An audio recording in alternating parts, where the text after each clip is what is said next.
Good morning, ladies and gentlemen. Welcome to the New York City Council hearing for the Committee on Consumer and Worker Protection. At this time, I'd like to remind everyone to please silence all devices and at no point may you approach the dais. If you want to testify at today's hearing, please see a sergeant at arms at the back of the room to fill out a testimony slip. Chair, we are ready to begin. Good morning, everyone. And welcome to the 2027 fiscal budget hearing. My name is Harvey Epstein, and folks that don't know me, really I'm honored and privileged to chair the Committee on Consumer and Worker Protection. I'm really glad to, have the commissioner here and the staff. I want to thank my colleagues, Councilman Osei and Hanks for joining us today. And we're going to really review the budget process and look over kind of these budget issues and the budget items. The budget we've seen today, the DCWP budget, it's $74.7 million, about 38 in personnel expenses, supporting 484 budget staffers. A slight decrease from fiscal year 26 budget, which was $75.1 million, and also $38.6 million for other personnel expenses. For a lot of topics we're going to be discussing today, hopefully with the panel here and the people who are testifying around the ability for this department to seek restitution for workers and protections and for consumers, talk about the vacancy rates in the agency and what's happening there, and how important the work that this agency does provide financial support and other support for people in this community. It was really critical that we understand how we can be helpful here to the agency to make sure that it really connects up with consumers.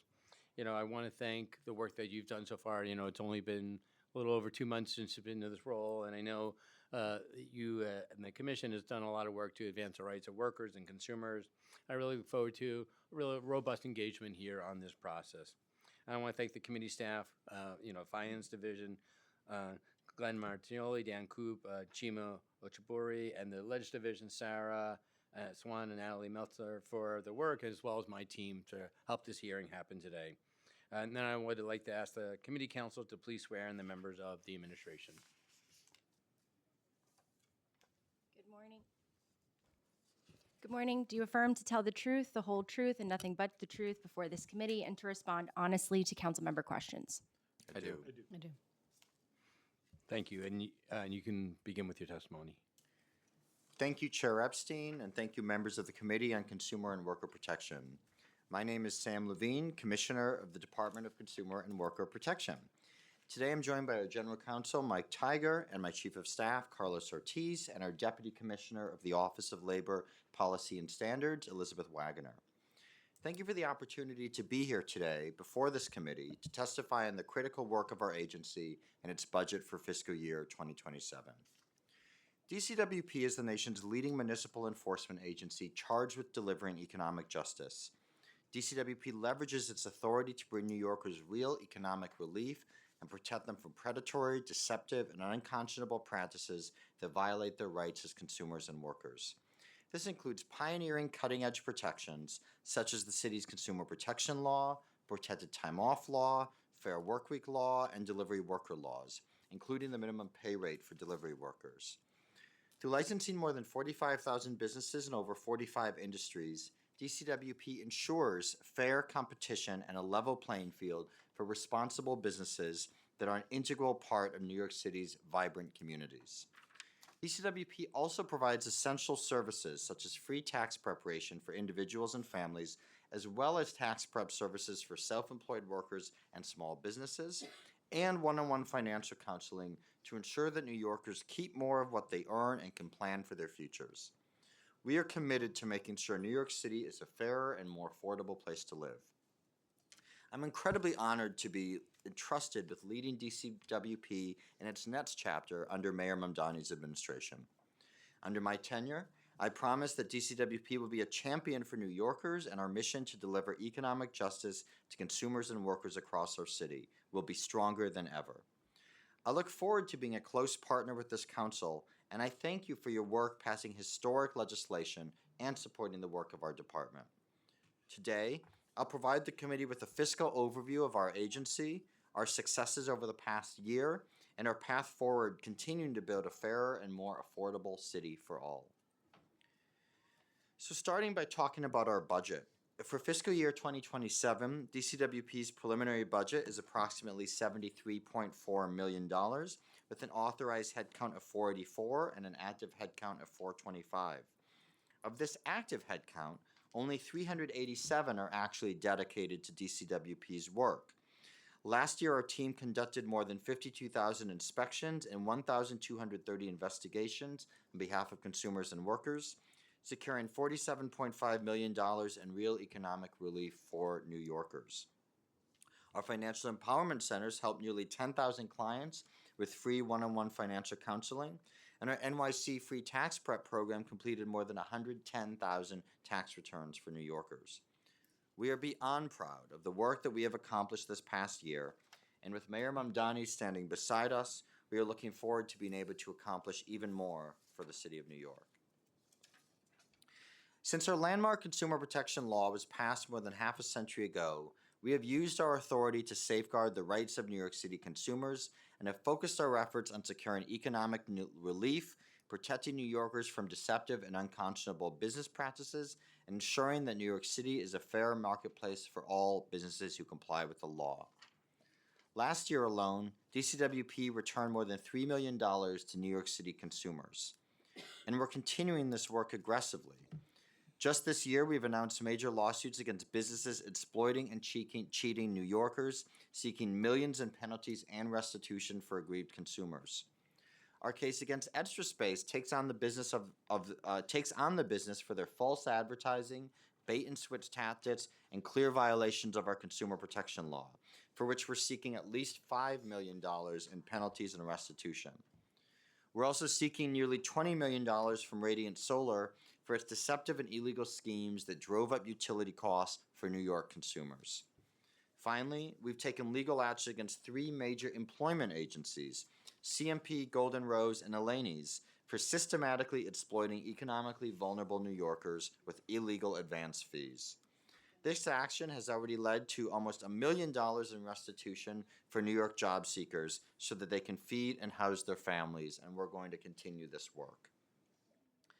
In the last year, as the Council knows, our mandate grew, and we worked to establish new and innovative protections for consumers across the 5 boroughs. Last June, we implemented Councilmember Osei's Historic Fair Act, banning costly forced broker fees and ensuring prospective tenants have clarity on other fees related to the apartment rental. I agree, Councilmember. I agree.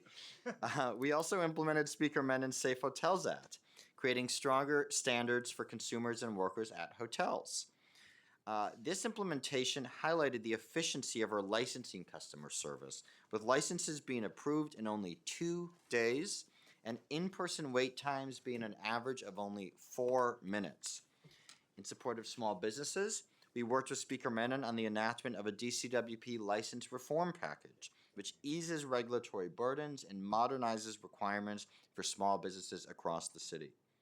And we advocated strongly in favor of the passage of the street vendor reform package, allowing more of our city's smallest businesses to operate in compliance with city laws.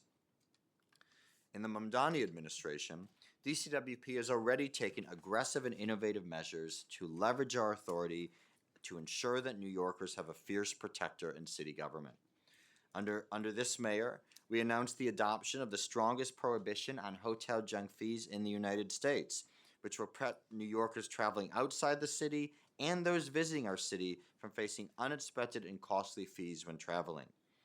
Just last month, we announced the publication of the Stopping Harassment and Intimidation and Ensuring Lawful Debt Collection Rule, the SHIELD Rule, a new debt collection rule that provides New Yorkers with the nation's strongest protections against debt collector harassment.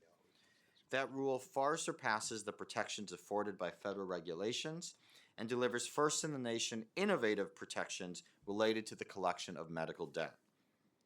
In this new era of accountability, we will go further than ever before to crack down on deceptive, predatory corporate practices like junk fees and onerous subscription traps. Predatory industries have been put on notice. Comply with the laws of New York City or face consequences. Just yesterday, Deputy Mayor Sue officially launched the city's junk fee task force, which we are co-chairing. and we are excited about the potential to develop more groundbreaking policy to stop these practices that are directly undermining affordability for New Yorkers.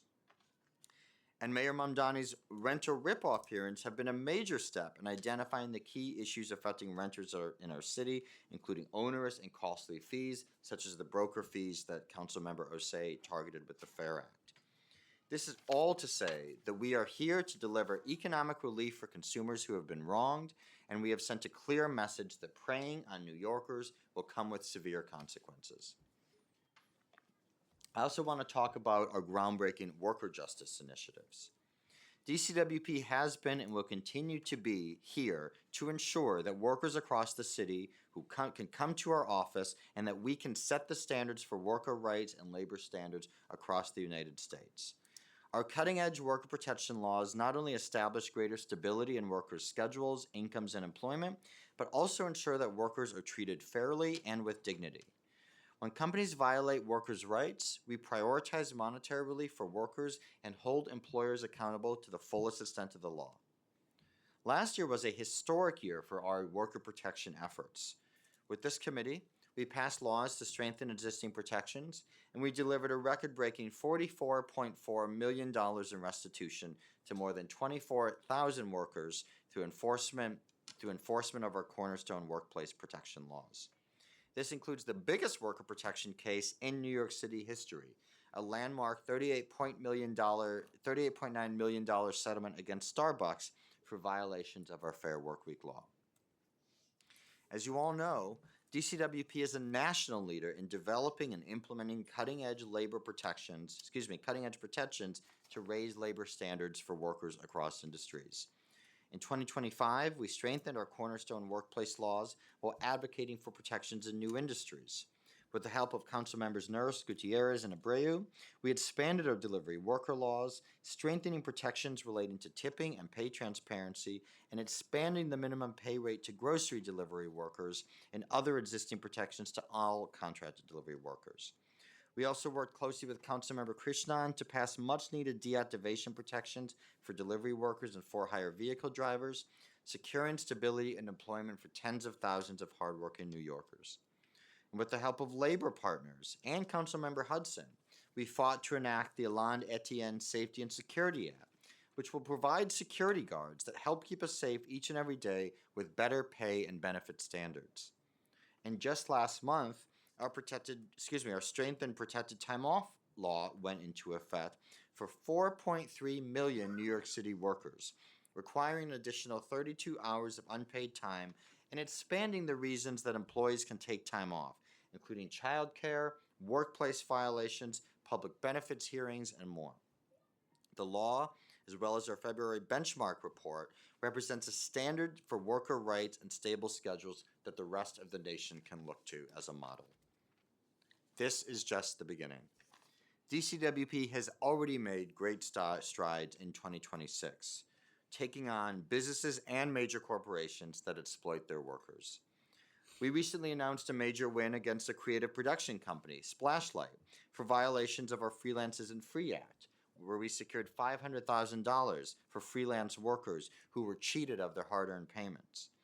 At the start of the year, we released a report that revealed the corporate greed of businesses like DoorDash and Uber, exploiting and cheating their workers out of $550 million with design tricks that made it harder for customers to tip. In January, we announced a lawsuit against the delivery app MotoClip for egregious violations of the delivery worker laws.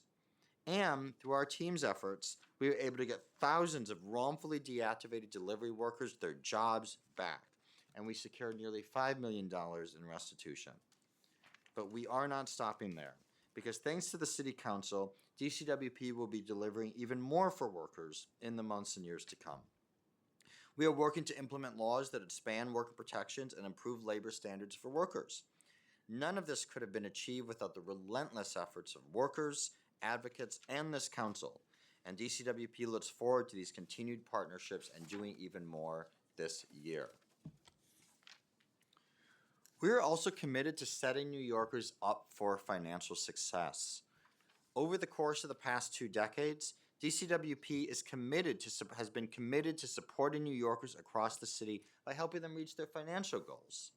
Our financial empowerment work has impacted hundreds of thousands of New Yorkers and their families through vital research, educational research, and direct services that help them take control of their financial health.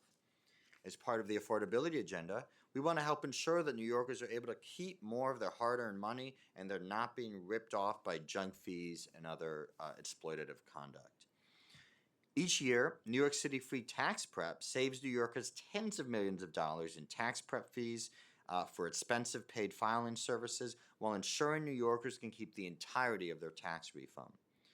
DCWP's trusted providers across 141 tax prep sites provide free professional tax preparation services to thousands of New Yorkers. Last year, our program helped file more than 110,000 tax returns through Nycc Free Tax Prep, saving clients nearly $40 million in preparation fees and maximizing their refunds and access to valuable credits like the Earned Income and Child Tax Credits. This year, we're aiming to grow these savings, all while cracking down on exorbitant charges and deceptive practices that too often characterize the tax industry. We have already cracked down on predatory tax preparers who use junk fees and deceptive practices to exploit the people of the city, and we are accelerating enforcement, deploying inspectors across the city to ensure tax preparers are following the law. New Yorkers can say goodbye to fees without sacrificing qualities by using Nycc Free Tax Prep. We will ensure that you can claim every credit you're entitled to. We are also very proud of our financial empowerment centers, which offer New Yorkers free, confidential, one-on-one financial counseling sessions with trained financial counselors. These sessions help individuals and families achieve their financial goals and make a huge difference for households by addressing savings, banking, credit, and debt, including student loan debt and much more. Since their inception, financial empowerment centers have served nearly 100,000 clients, increasing their savings by a total of $15.4 million and reducing their debt by more than $130 million. In 2025, we expanded our financial empowerment centers to 8 New York City Health and Hospital and Metro Plus Health sites, giving us the opportunity to serve even more New Yorkers and provide vital resources to assist constituents manage their money amidst the affordability crisis we are all struggling with. We also announced our Financial Literacy for Youth initiative, expanding financial and consumer education to the youth and family of our cities and helping to set them up for success. Through this initiative, we will bring financial educators to New York City public schools and youth-serving programs, developing a financially healthy environment for students and their families. Let me conclude with this. The Mamdani administration has made clear that more than ever before, DCWP is committed to delivering economic justice for all New Yorkers and making New York City a fairer, more affordable place to live and work. We will protect New Yorkers by unleashing consumer protections against corporate greed, strengthening cornerstone protections for workers, and bringing economic relief and financial health to New Yorkers and their families. DCWP wants New Yorkers to know with full confidence that whether you're a worker or consumer or household looking to improve your financial health, you have a champion and a passionate ally in city government. I would like to express my sincere appreciation once again for the opportunity to testify today on the incredible work that DCWP does every day. We are eager to carry forward the torch of Mayor Mamdani's affordability agenda, and we look forward to partnering with you all in this new era of economic justice for the people of New York City. Lastly, I would like to thank my team at my side and behind me for the support they've shown me from the moment I have stepped into this role just a couple months ago. In short order, our team has taken major steps to redouble our efforts to protect workers and consumers from exploitation and bring economic relief to countless New Yorkers across our city. As the administration moves forward with an ambitious vision for economic justice, I am confident that together we will transform the city into one that is fairer, more affordable, and more just. I thank you, and I look forward to answering your questions today.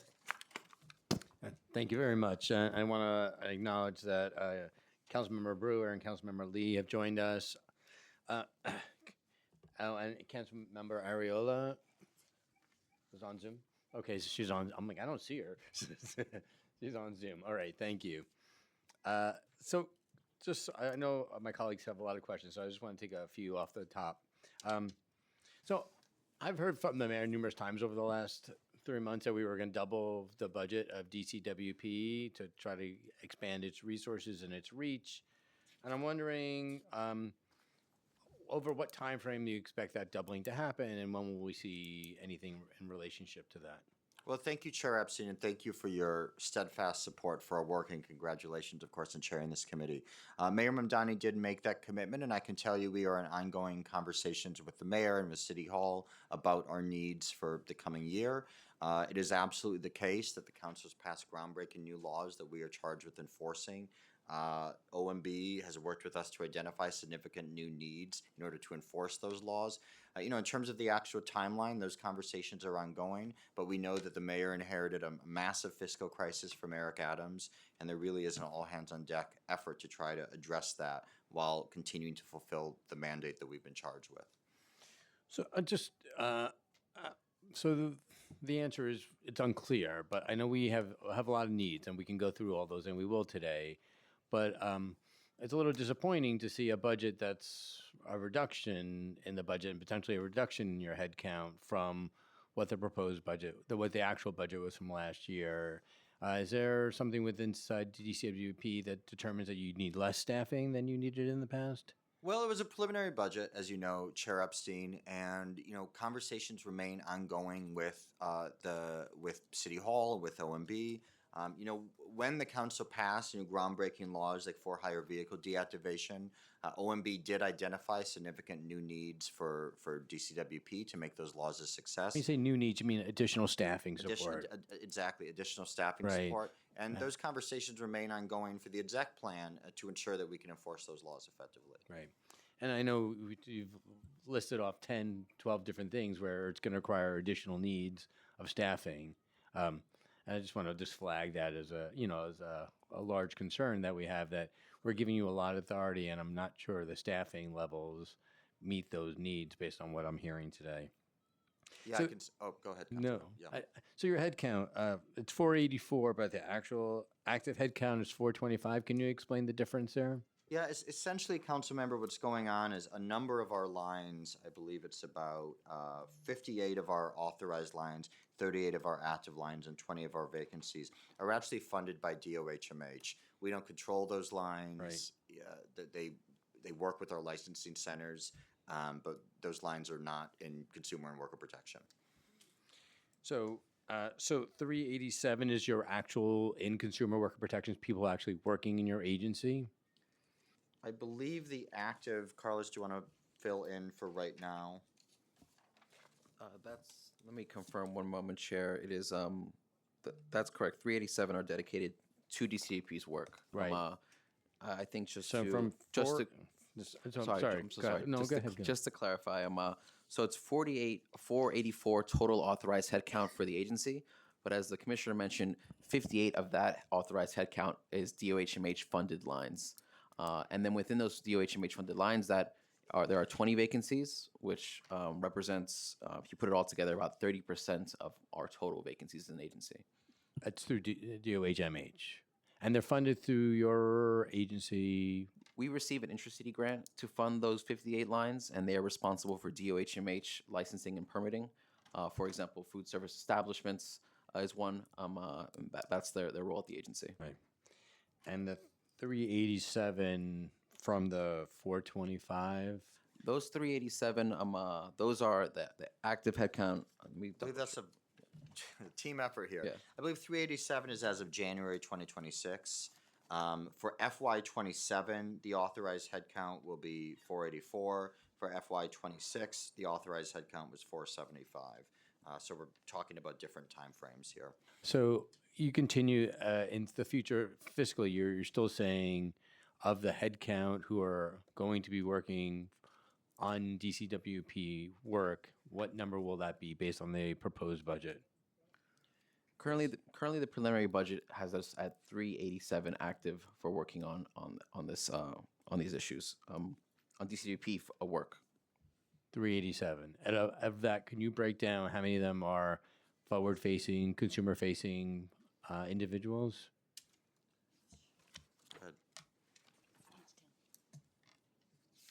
Yeah, give me just a moment, council member, to get you those numbers. So essentially, we have, just to give you a little sample of it, our general counsel, which handles a lot of our consumer protection work, but also is legal counsel for Yeah. us, has a total of 83 active. License, let's see, given your question, OLPS, which is a worker protection unit. 83 active lawyers?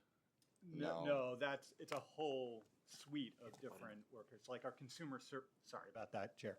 It's a whole bunch of different types of staff. For example, our consumer services unit, which is the intake and mediation arm of the agency. Right. All non-lawyers, all Yeah. competitive civil How servants. many- That's within the general counsel division, so that's a couple dozen people. And we have Right. other functions. There are a couple dozen lawyers within the general counsel division that are doing consumer protection enforcement and legal counsel work for the agency. In terms of lawyers. How many who- lawyers? Can you just ask how many lawyers do you have who are working inside the agency?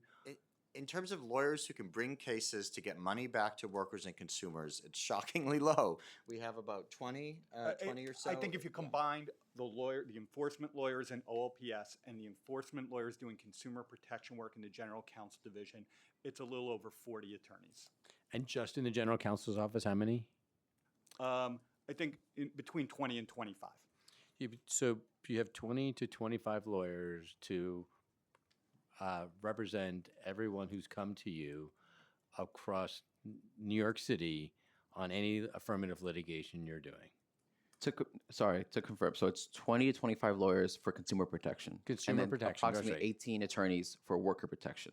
So we're talking about 40 total, 40 approximately across these two areas. Now, we have other attorneys in our agency. They are not working in these enforcement efforts. They have other roles such as legal counsel, working on contracts. Yeah. But that's the breakdown. But I'm also happy to give you a breakdown of each division if that's helpful. It would be helpful because Great. you know So- we just talked a lot. I think probably just on Councilmember Osei's Fair Act, you might need 20 to 25 lawyers. You know, just on the cases that may need to be brought just on that one provision of law alone.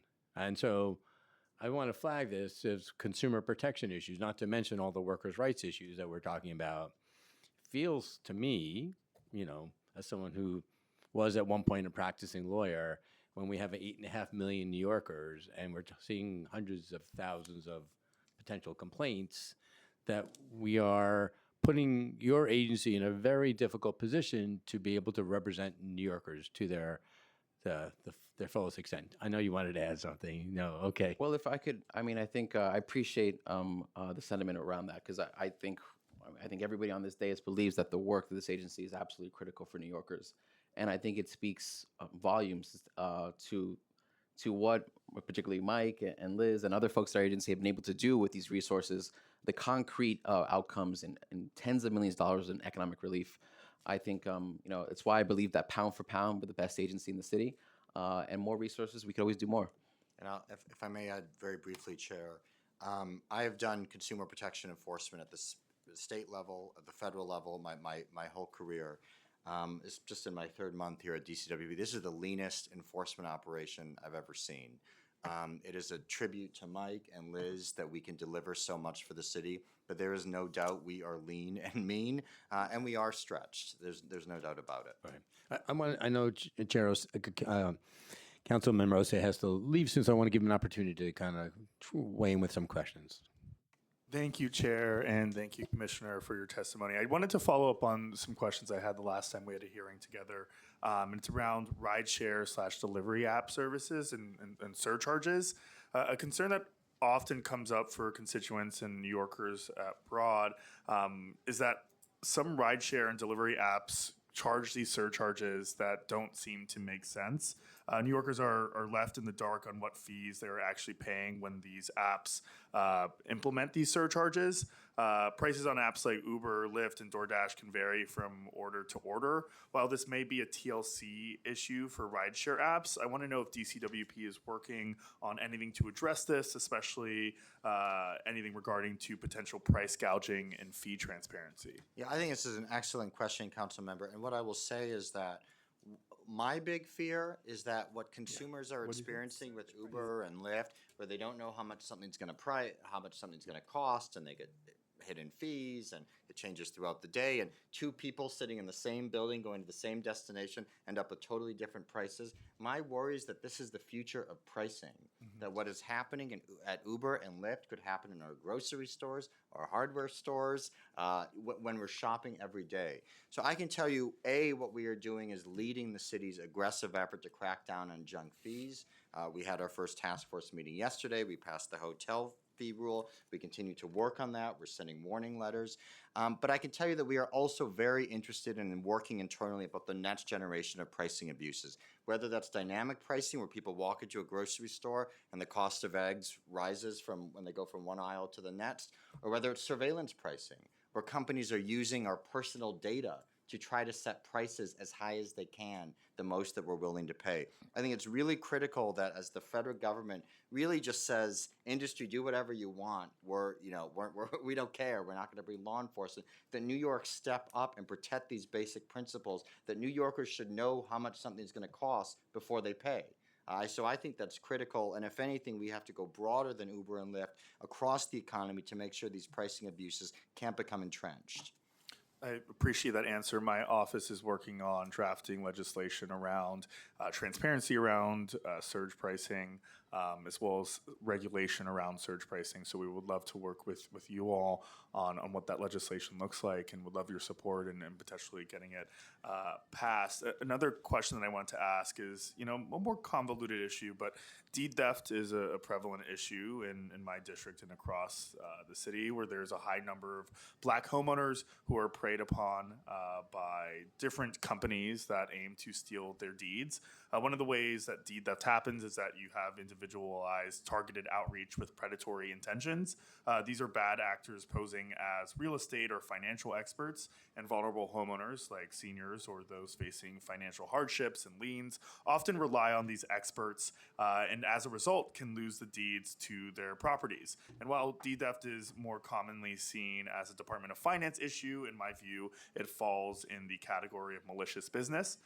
What is DCWP doing, if anything, to hold these bad actors in real estate and financial scams accountable? And how can constituents take action with DCWP when they're approached by a deed theft scammer?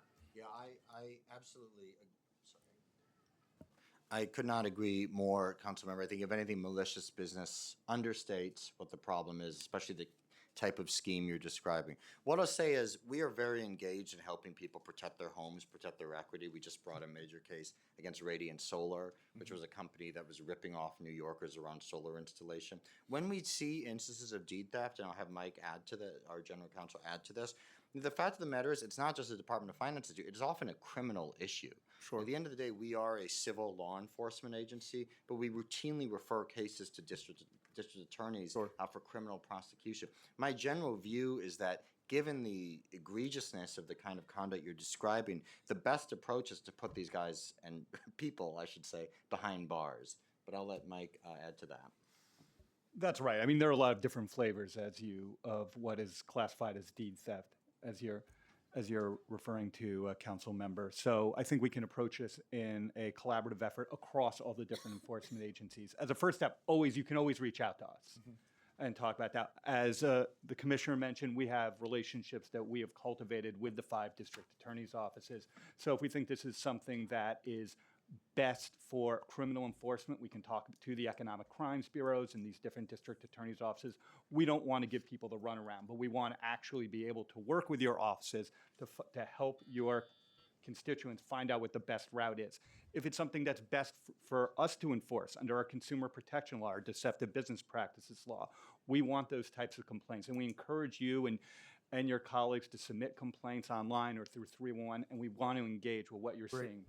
Chair, can I ask one more question? I promise I'll be brief. I want to thank you, Commissioner, and your agency for your commitment to upholding the FAIR Act and ensuring that the bad actors that our landlords and brokers are held accountable. And since the passage of the Fair Act, broker fee complaints have dropped from 50 complaints a week to 25 a week. But what can your agency do to ensure those numbers continue to decrease? And what resources does DCWP need to do that work? And how much will it cost? And again, we are here to advocate for more funding for you. So I know you could do a lot more with more, but any specifics would be really helpful for us. Well, I appreciate that, Councilmember. What else? I want to start by reiterating what you said. Complaints have fallen.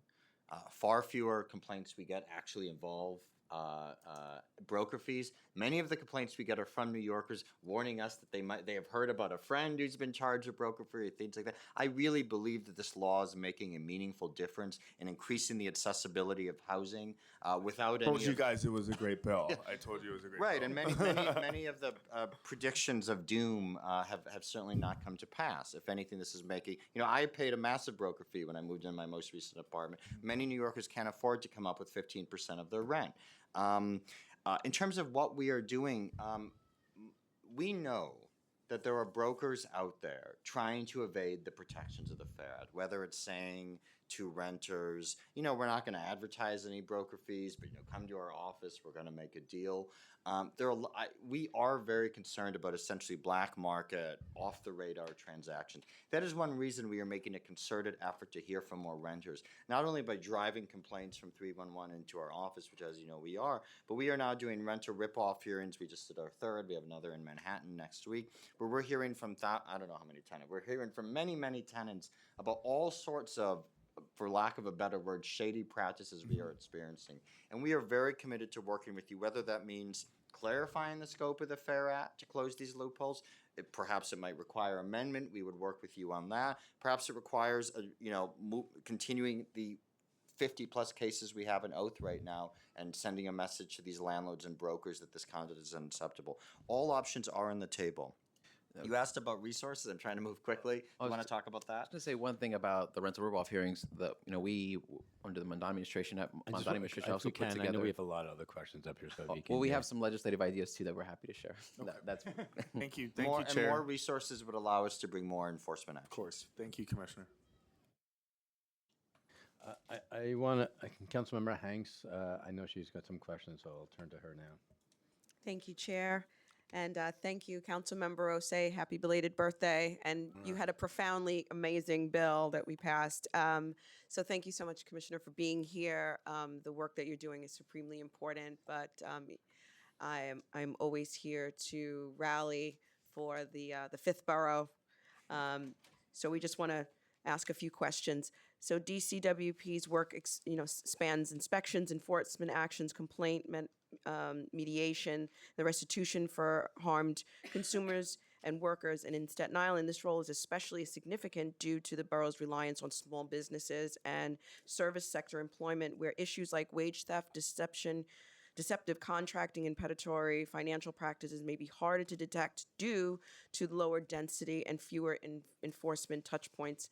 And, I really appreciate, as part of your testimony, letting us know, how many enforcement officers compared. And I know it's 8 million people, and I'm asking about Staten Island, but we do want to know what specific consumer protection and worker right violations are mostly reported in Staten Island, and how does DCWP tailor enforcement on those issues, and how does DCWP ensure that Staten Island residents are aware of their rights under laws such as paid safe and sick leave and fair work week protections? Well, thank you, Council Member, for that question. Let me just start by saying my colleague's going to see about pulling up the complaint numbers in response.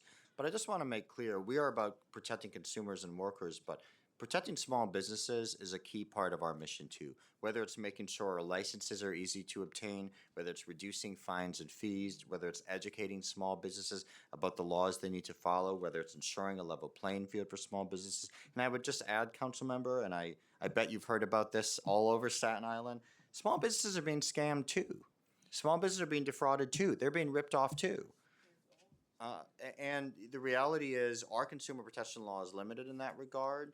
But small businesses, I think, need, and I'm very happy that my former colleague, First Deputy Kenny Minaya, is now Commissioner of Small Business Services. Small businesses need a champion in city government too. That's what we are trying to do every day, and we see it as core to our mission. I'll see now Carlos can talk about some of our complaint data. Well, I would say that we don't we have specific efforts in Staten Island with respect to outreach. I think we our targets are for at least 100 events in Staten Island, outreach events in Staten Island per year, and we also additionally we do small business outreach in the borough every year as well. This includes small business walks with local council members too, to meet one-on-one with businesses. And the last piece I'd mention, because it came to me very discreetly, your point about low density boroughs and how we could address, for example, worker rights issues there. One manner is just by our proactive investigation posture we have when we receive a complaint. So when we receive a complaint from a business, a worker right complaint, we'll make sure we take a look at the entire business and also if they have locations in other parts of the borough or locations across the city. It's a way for us to maximize our efficiencies and effectiveness of resources to make sure that even if it's a low density borough where we've received a complaint, that we're able to really spread the scope of that investigation. Let me just say, as a proud Curtis High School alum, yep, go Warriors. I just Brought say him here just for you, council member. I would say that we take this very seriously. When we're looking at complaints, we're looking at all 5 boroughs. We want to make sure that we're spreading love all over the city and make sure that we're using our resources as much as we can across the entire city. And I think we have a rental ripoff hearing coming up at IS 49 in a couple of weeks. Yeah, so we definitely look forward to hearing from Staten Islanders about what's going on the ground at that hearing. Thank you so much, and thank you, Chair. Thank you. Now I'll turn to Councilmember Lee. Hi, good afternoon. Okay, it's afternoon. And I'm so sorry. I was in such a brain fog yesterday when I saw you guys walking in. So I did not give you your due flowers. And so I'm very apologetic, but congrats, Commissioner Levine. And of course, we love Carlos and the rest of the staff. So thank you so much. And just really quickly, because I was going back to the numbers, because I was really trying to follow along as Chair Epstein was going through the vacancies and the positions, because so we on our side we had 63 vacancies and 421 active as of end of January, but you said the most recent numbers are 387 active. I'm going to ask Councilmember, staff. Go ahead. I can take that. I think what we were trying to communicate, and perhaps it was not successful, was It might have been me. the amount of staff dedicated to DCUP work and the amount of staff dedicated to DOHMH work. Right. So I think your numbers are for the most part, they're accurate for the time period that you're taking in. Okay. Overall, maybe if I can try to be clear from our end, it's 484 is the authorized headcount. We Okay, have and approximately 58 is 60 DOHMH. vacancies. Yes, and then from that 484, Yep. 58 of those lines Yep. that's DOHMH. Okay. And just out of curiosity, because I know that even in the programs we had where we ran the senior centers, like the DOHMH piece where the food handler's license and all of these other things were a big holdup in moving things forward. So just curious to hear how your conversations have been going with DOHMH in terms of timeline, how long it takes to get those through, and how that impacts maybe some of your work. Well, I would say I think I'd have to circle back with my colleagues at DOHMH in terms of their metrics. I know for us, our wait times are about 4 minutes for each client, and then additionally 2 days for processing applications. I think the policy of putting all these licensing functions within one agency, it's from a Giuliani era, really. Right. I think there are some inefficiencies there, Yeah. particularly when it comes even from like a constituent perspective of who am I exactly interfacing with here. That said, we coordinate as much as we can with DOHMH to make sure that we're delivering as much as we can for New Yorkers. Okay, great, thank you. And then just switching gears a little bit to chief savings officers. So I'm assuming that you guys still have the same 1.5% mandate in FY26 and 2.5% for FY27. So just wanted to, I know the proposals are due tomorrow, but wondering if you could share some areas that are being evaluated. Oh, I know we gave you more work, so that's the other issue Yes, too. no, I appreciate it, Councilmember. Our original Chief Savings Officer is now the SBS Commissioner, but we have a new Chief Savings Officer. Our discussions with OMB and with City Hall are ongoing about those savings, so I don't want to get ahead of them. But I can tell you we have identified savings. But there are no easy solutions here, Council Member. It's a theme at our hearing. We're stretched very thin. But we were given that mandate and we're following it. Where have those areas been? I'm even curious because I feel like we've given you a lot of extra stuff on your plate. So just curious where the savings have been found. Well, I can say generally, because again, I don't want to get ahead of City Hall on this, but we're examining every contract we have. We're Okay. examining every corner of our org chart. We're examining every line. We're trying to find savings where we can. It's not easy. And again, when you hear our top line budget, and I'm so glad you asked my chief of staff about DOHMH, it elides the fact that many of our lines are actually not in our control. Right. So that cannot be touched by any of these savings. So it is a challenge for us, but we're working with City Hall to meet it. Okay. And the services like enforcement and licensing that protect New Yorkers, will those be held harmless? I hope so, Council Member. That's going to depend, of course, on do you mean with the savings target specifically or with the exec plan and the budget for the coming year? Right. Okay. And what efficiencies might DCWP implement to reduce costs while maintaining the enforcement levels, which I know you're looking at again. So.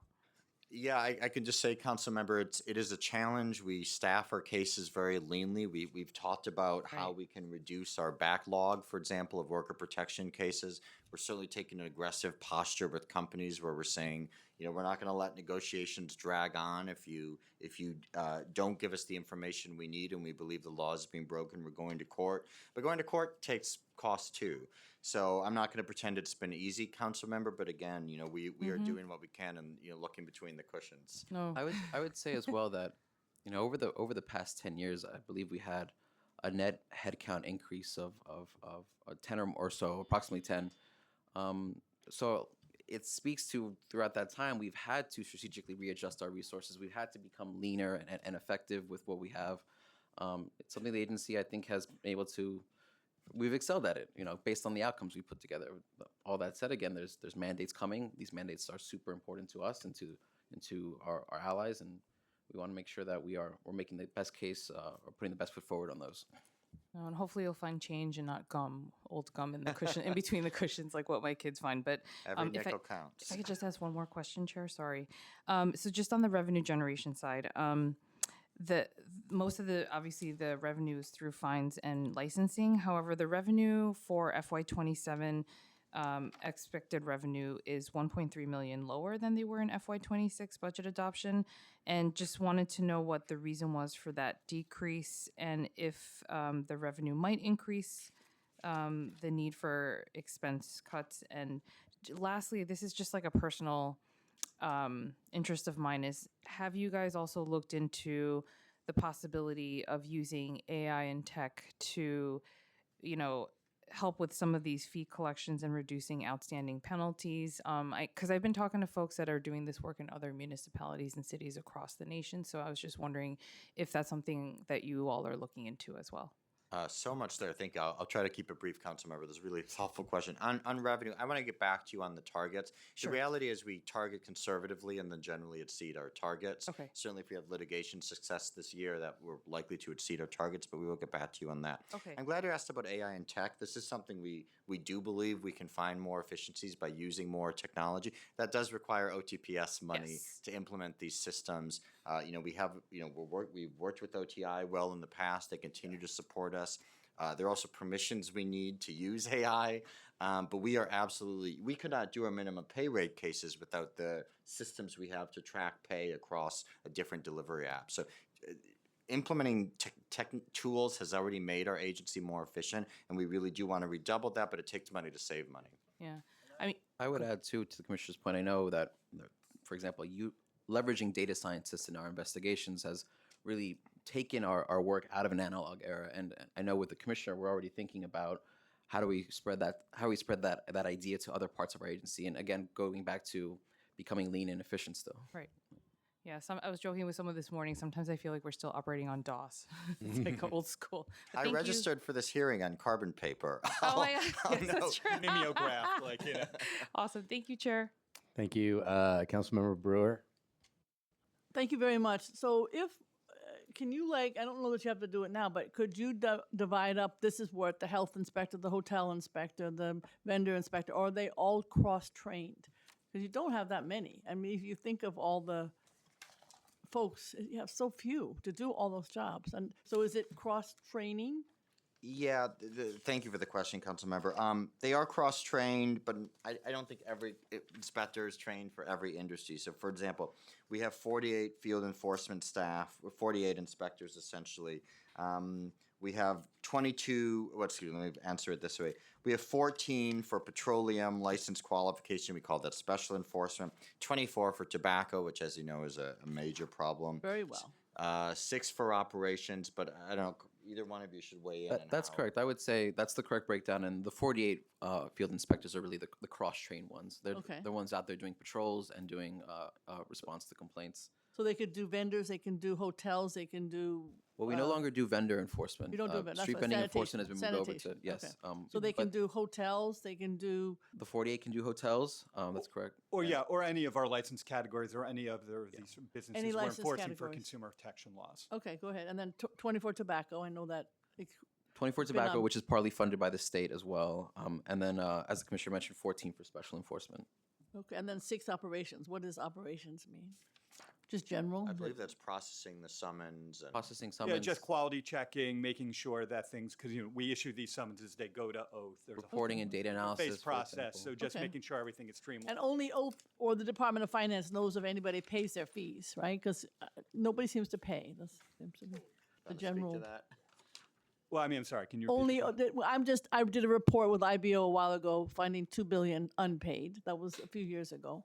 I'm trying to get another report. So what I'm saying is you don't know if people pay. That's up to oath to assign, and then for, Well, oath issues the decisions. correct. And then Um, finance is supposed to collect. Well, we actually do some internal collections. Oh, you We do? send out an initial letter, and then if they don't, if we don't get the penalties or the restitution paid through our internal collections processes, then we work with the law department. So you don't, so finance, because finance for other agencies does the collection, but in your case, you do the collection. At least at the The initial stage. at the initial stage. Okay. We- And- we- I'm sorry, the Department of Finance does not do our collections Oh, directly. that's interesting. Okay. We collected approximately $16 million last calendar year. 16 million. And do you know how much you didn't collect, or that's not No, we categorized? don't have that with us. Could you let us yeah. know? Because I Yeah. know you try. It's just Yeah. the people who were in the, I don't think the ones from the cannabis store paid a penny. Just FYI. The other issue is just on page 6. I didn't know what your numbers might be. That's obviously my bill. I care about it. You have done a great job. I didn't know if you had a number for what has been paid on that, or how many people have been Yeah, let me, caught not doing the right thing. appreciate that, Councilmember. I'll turn it over to our wonderful OLPS chief. Yep, we sure do. In fiscal 2025, or rather in calendar year 2025, we had 525 complaints. Wow.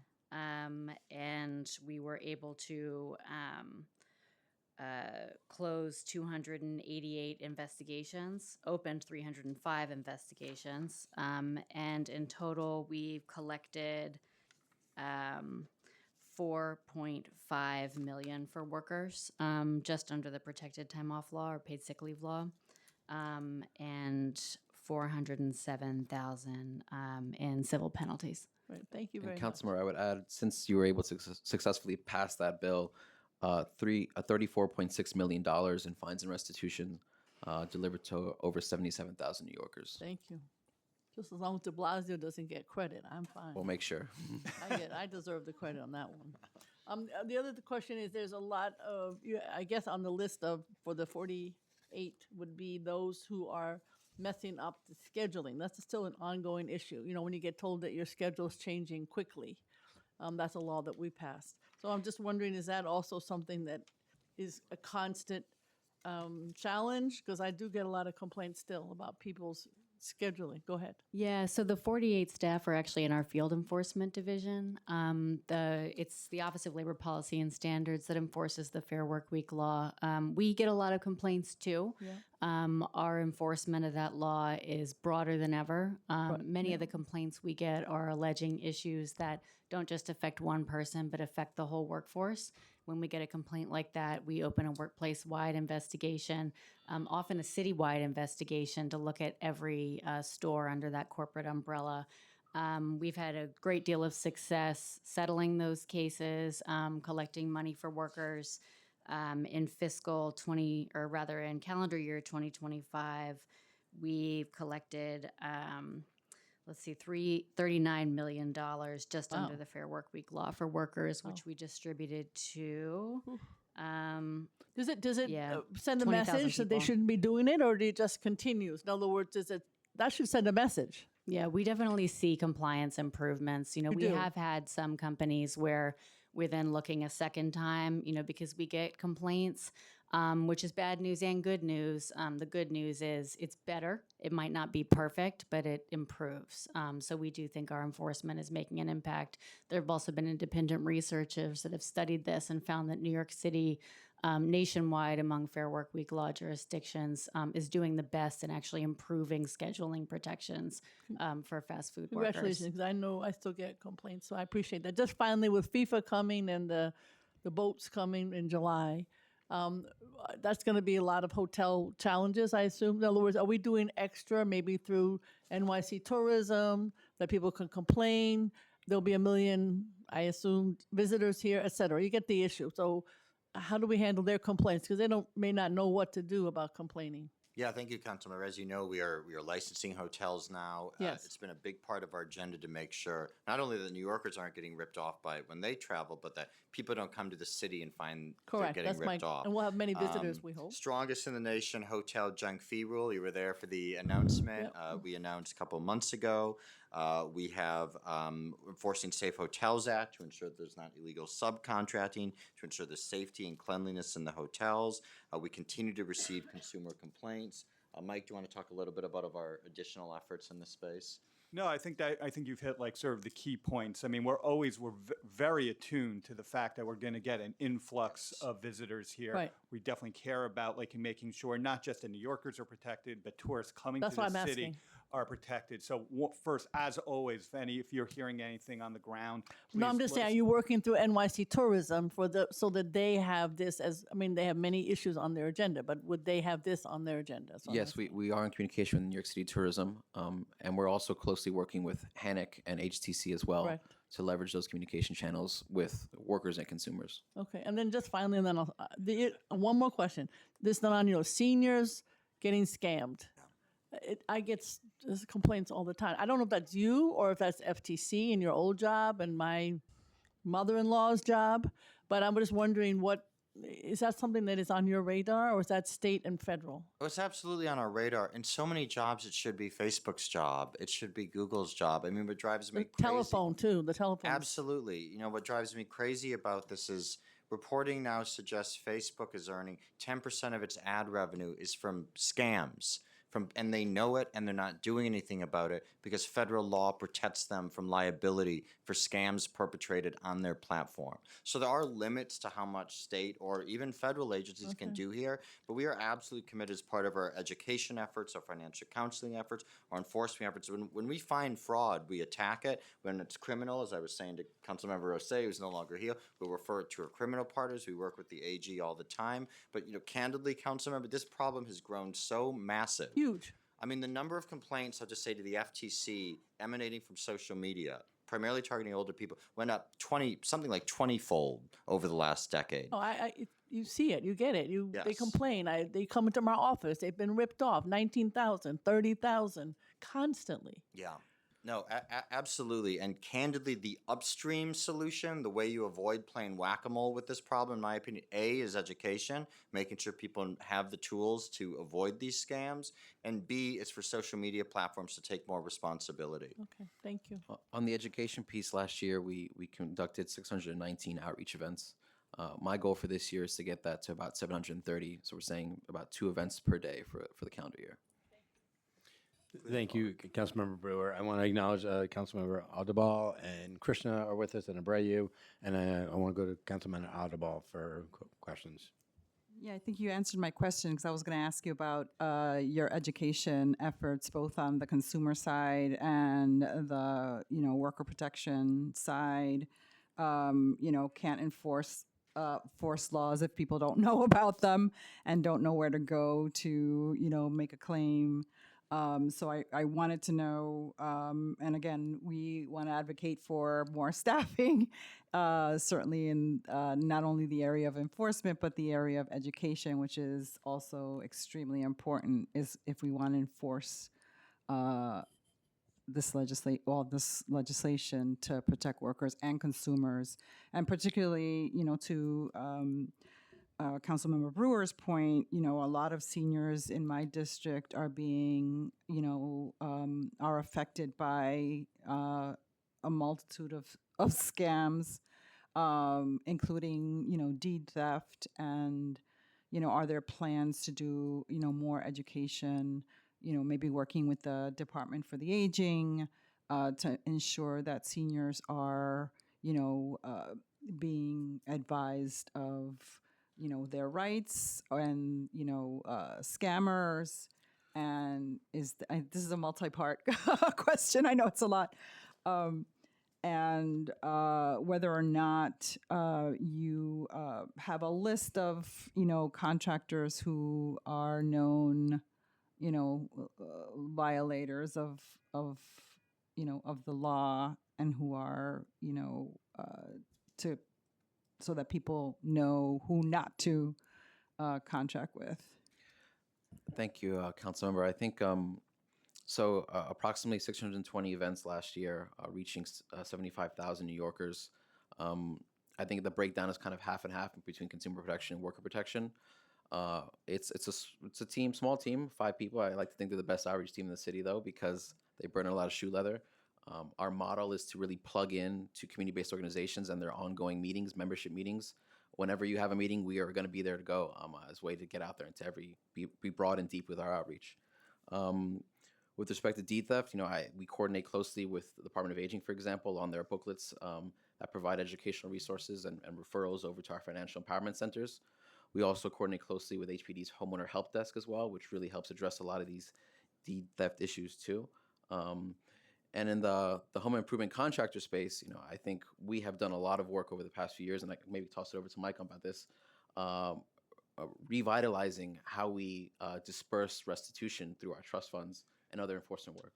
Yeah, we have a home improvement contractor trust fund that, as Carlos mentioned, we've revamped the sort of operating rules under. So now that we have a more streamlined process where you can get up to $20,000 in relief without having to file a case. And we also increased the cap if you do file a case in civil court, how much you can get from the trust fund. We also have a home improvement contractor wall of shame on our website. That's for repeat violators of unlicensed home improvement contracting. It's very important for consumers, and we make that something, an educational point. We really try to get out to consumers that they should check our website, which has a license lookup function, to see if the home improvement contractor they're considering hiring is licensed by us, because you get a lot more protections under the law if you hire a licensed home improvement contractor. And so if you go to our website, you'll see the most recent bad actors as far as unlicensed home improvement contracting. Just sort of responding to your question, council member, of like, where are the bad actors? That's at least one sliver of the pie where we actually do have something on our website. Thank you. Thank you. And we're also joined by Councilmember Banks on Zoom. I want to turn it over to Councilmember Abreu. Thank you, Chair. My question is, Commissioner, does the Mayor's Office of Management and Budget still have a 2-in-1 out of hiring requirement implemented for DCWP's hiring policies? At the moment, yes, council member. So this is not. I thought they were supposed to be all gone. What happened? Well, this is not. Why isn't DCWP being? Why are you being subject to this? Well, we got savings targets by OMB.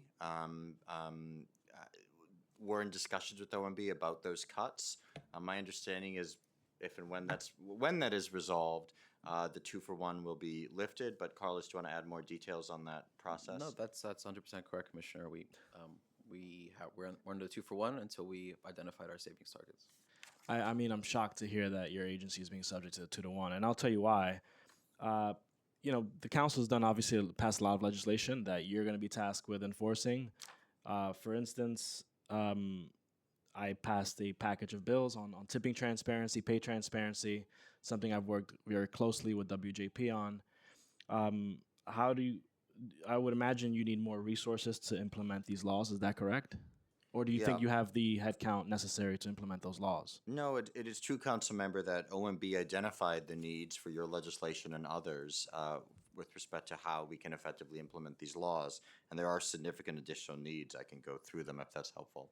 I mean, in addition to that, the council also passed a slew of bills led by the Streets Vendor Project to expand licensing for street vendors. We expect those licenses to be out the door as soon as the law requires. And it sounds like this 2-for-1 hiring policy is severely limiting your ability to do your job.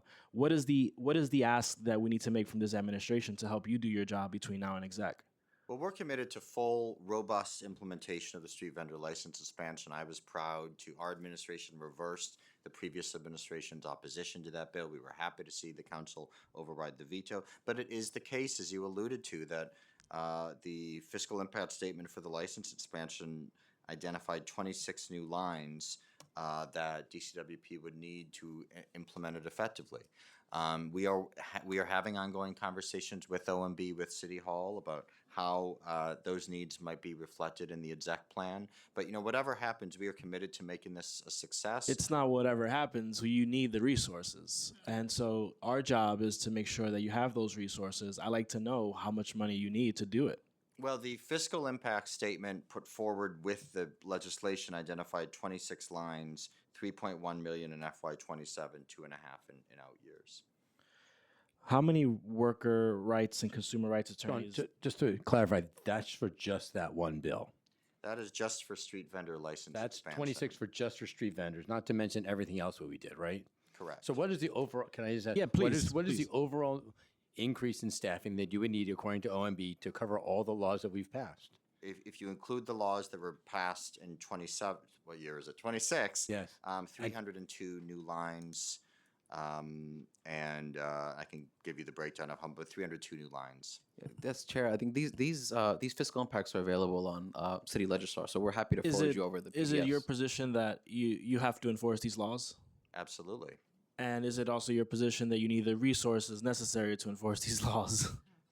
Yes, and Okay. but I also want to be clear. We recognize the city's in a budget crisis. Whatever the allocation is, we're going to do our best to enforce these laws effectively. I think we need DCWP to get the resources that you need. I know that you can't. I know there's some limitations on what you can say here today. I have no limitations. I can say whatever I want. Sort of like Gail. No, I'm just kidding.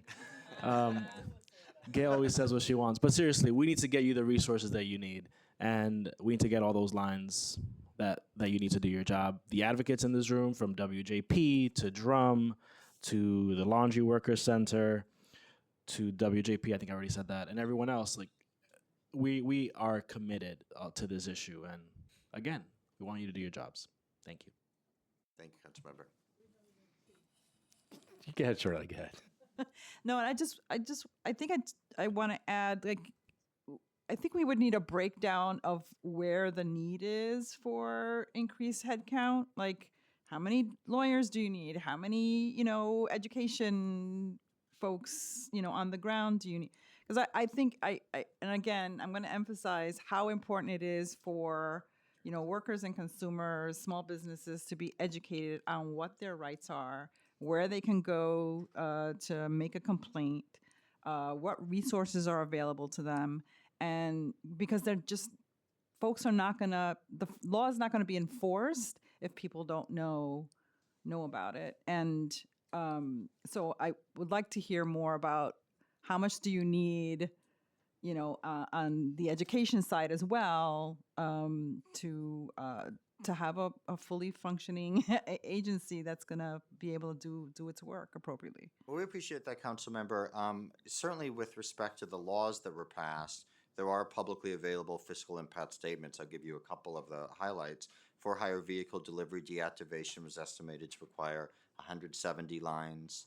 Delivery worker deactivation, 34 lines. Street vendor license expansion, 26 lines. Delivery worker expansion, 14 lines, and on and on. I believe that these estimates do include the resources necessary to do outreach around these laws.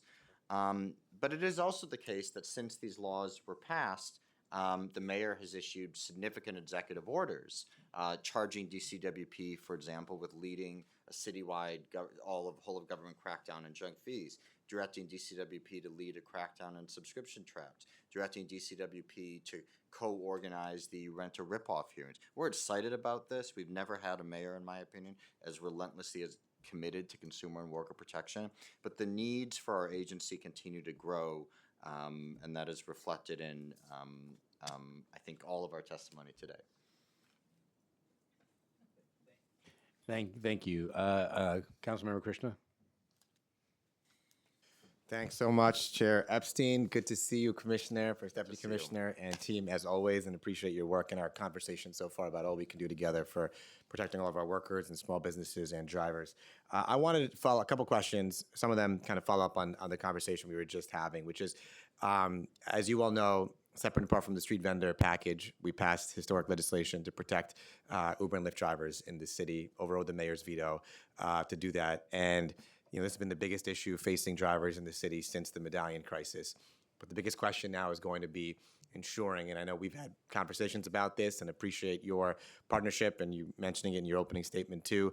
Would love to get a better sense of what are the resources you all need from a dollar standpoint. I know you just briefly touched on it, but if you can give a bit more detail about what are the resources you need from a dollar standpoint to implement this, from a staffing standpoint, what kind of staffing are we talking about? And what is the plan currently to separate from the staffing needs, how are we going to start working together to implement it? And I know you all share the same goal that we do on it, so it's just a question of making it happen together. Well, I think, Councilmember, let me just start by saying how critical this legislation is, which is why we supported it. I have spoken to, and I know you have too, Uber drivers, or I don't remember specifically Uber, but rideshare drivers who wake up one day and they can't log in. They've been deactivation is sort of a technical term, but it means they lose their livelihood. Right. They don't know why. They had no due process. There's nowhere really to go, no one to call. They don't know what to do.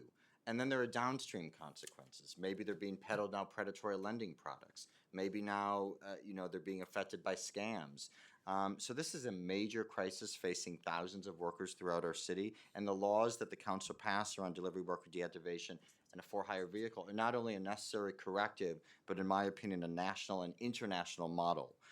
That said, they do require significant resources, according to analysis, because we are anticipating significant volume of complaints. As you know, there's a look-back period. So within the first year, I believe anybody who's been deactivated 6 years prior. So we're expecting a flood of complaints from the jump. What OMB has estimated is that for-hire vehicle would require 170 lines, 4.2 million in FY27, 23 million in out years. Delivery worker deactivation, 34 lines, 1.3 million in 27, 5 million in out years. And Liz, if you'd like to weigh in sort of how we're thinking about implementation, with the caveat that this is going to be very resource dependent. Yeah, I would just add that, we are already looking at, rulemaking and some of the sort of internal work that would be needed to make these protections real. But, without resources, we're unable to do things like create the complaint interface on our online complaint filing portal, have systems to track how many cases are coming in, and then obviously investigators and attorneys to take the cases, talk to workers, interview them, investigate what's the real reason for their deactivation, what's the evidence, did the company do an independent investigation into the circumstances that led to the deactivation. Was it an algorithm or a person who made the final decision? All of these core protections that the law creates, we obviously need people to be able to handle all of those cases for workers. And I think that's something we should give. I mean, of course, first and foremost is going to be the funding piece and making sure that we have that in place. And, you have our full commitment here in the council to work with you all to ensure that. I know it's obviously a top priority for City Hall and our mayor too. But I think that's where the rubber really meets the road, is to make sure we get those resources in place. What I look forward to is working with you all to do so. I know your commitment. You've got a great team here, a great first deputy commissioner that as a constituent as well, and worked very hard on this issue with me for a very long time. So I know the will is there, and let's figure out how we can make that happen. It would be great to have, as Councilmember Alderbal mentioned too, just a breakdown of these different programs that we've passed that are priorities for both of us. What the needs are specifically. How have the conversations been with City Hall on that front in terms of making sure that as we move to executive budget, these programs get the funding that we need? Well, I think the mayor has made very clear that this is a significant priority for him. I mean, since his time in the assembly, of course, he stood with us when we returned $5 million to underpaid deliveristas, and also got 10,000 workers actually eligible for reactivation. In terms of the budget, those conversations are ongoing. But it is certainly a matter of public record that I think the city is aware of, that there are significant needs that have been identified for successful implementation of these laws. But those conversations are ongoing. Great, good to hear. And then look forward to more data on that and more conversations. On another note, shifting more to the immigration context, a big issue that we are seeing in neighborhoods like mine in Jackson Heights on Roosevelt Avenue and around there too, are a lot of individuals who are in desperate need of help, but notarios or others engaging in immigration fraud, which is happening more and more, and I'm hearing more about it too. What are the number of complaints that DCWP has received on that issue? How have you all taken action, and what are your plans going forward to help address it?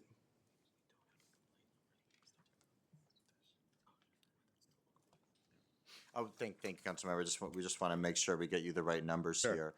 So with respect to, let me just start by saying, for as long as I've been in consumer protection, immigrants face, and I know everyone here knows this, unique vulnerabilities.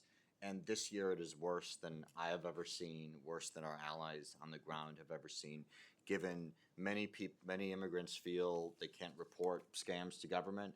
Many companies, unfortunately, feel emboldened to rip off their workers because they can threaten workers with retaliation through ICE or otherwise. One of the things we are hammering over and over every meeting any of us does is if you want to file a complaint with us, go through Make the Road, go through New York Immigrant Coalition, whatever it is. If you don't want to give your name to us, that's fine. Go through a group. We'll take in the complaint. We'll reach out. We'll do the investigation. We want people to be able to file complaints without fear of retaliation. With respect to the number of complaints, we had 30 complaints in 2025 compared to 46 the previous year around immigration services providers. And what we're seeing is that a lot of these scams are moving online, which makes year-over-year comparisons quite challenging. I don't know if either of you want to add anything to that.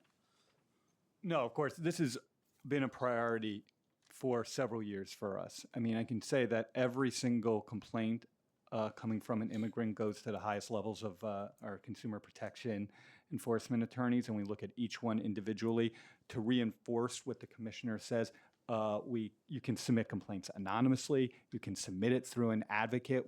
Whatever makes sense for an immigrant to be able to get information for us, we want to make that happen, and so we can talk to them. We actually have a case currently pending at OATH, the Office of Administrative Trials and Hearings, against a notario who has repeatedly been preying on the Ecuadorian community in Queens. So this is something that we do face significant systemic challenges given where we are in 2026, but something that we are very dedicated to continue to work on and try to find the best solutions. And when we get immigrants who are willing to talk to us, we will take action. I appreciate I would that. add to Councilmember, to your point about what we're doing. We're also are in the midst of citywide sweeps of notarios, fraudulent immigration service providers. We've also dedicated some OTPS as well to digital advertising to try and meet these consumers where they are, to the commissioner's point about a lot of this stuff moving on digital. And we also plan to be starting up some in-person outreach as well in April leading into July. Just one final point for the entire committee. we have two buckets of laws that we can actually enforce. We have the consumer protection law, which applies to all businesses, no matter the subject, but we have very specific laws that this council has passed for immigration service providers. And we supported a bill last year that actually increased the penalties for violations of the immigration services provider law. We have a lot of great materials online for Immigrant Bill of Rights that can give information to all immigrants. And I know Carlos's team has they're out on the field spreading the word about that.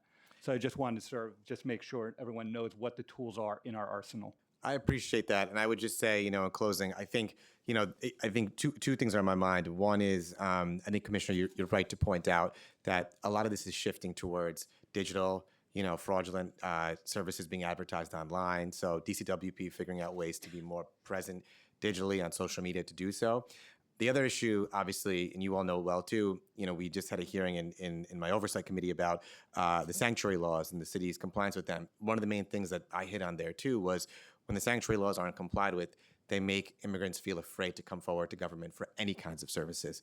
And so maybe one thing we can think about too is partnering together in Jackson Heights, and in Queens, to do events so that you all are out there in the neighborhoods with us, letting people know that you're there to assist, to combat immigration fraud and other kind of, fraudulent behavior that we're seeing that could, exploit vulnerable communities in this moment right now. And that might be a way to make sure that what DCWP is doing, those efforts get out there more too. We are deeply committed to this work, and we'd be very happy to partner with you on that. So thank you. Thank you, Chair. Thank you, Council Member. So I just want to, that breakdown's really going to be helpful for us. I know Councilmember Rue talked about the laws we pass around protecting people's work weeks. What do you feel like you have enough staffing right now to cover the needs that are out there and the complaints you're getting, or does OMB say you need additional lines there? Well, there is a backlog right now, Chair, around our worker protection cases. It is a 6-month backlog. And what that means is that, and this is certainly not for inefficiency. I've worked at a number of law enforcement agencies. This is the leanest, meanest team I have worked with. But the fact of the matter is the case, we are very proud when we can go out and announce, say, $5 million back for workers, whether it's Fair Work Week or $38 million for Starbucks workers on Fair Work Week or $5 million for minimum pay. But many times these are workers where the violations occurred years earlier, where companies have been sitting on their money for years, and we're just getting work. And for low income, even middle income workers, they can't afford to be underpaid and then get a check 2 or 3 years later. So I don't know, Liz, if you want to add any additional color to that. Can I just, on the 6-month backlog, you mean from beginning to review the case? Liz, do you want to describe the? Yeah, that's exactly right. So from the date the worker files a complaint to when we have an investigator available to start investigating it, it's currently 6 months. And that's just a huge explosion in complaint volumes that began in fiscal 2024, but really accelerated in January of this year with the passage of the new laws and new laws going into effect. I would just clarify one point. The workers receive communications immediately from the agency, and then that communication outlines to them their expectation of wait time. Yeah, and I appreciate that they're getting communication, but if you're a low-wage worker and you're waiting 6 months until the investigation begins, I mean, you may not even have that job anymore.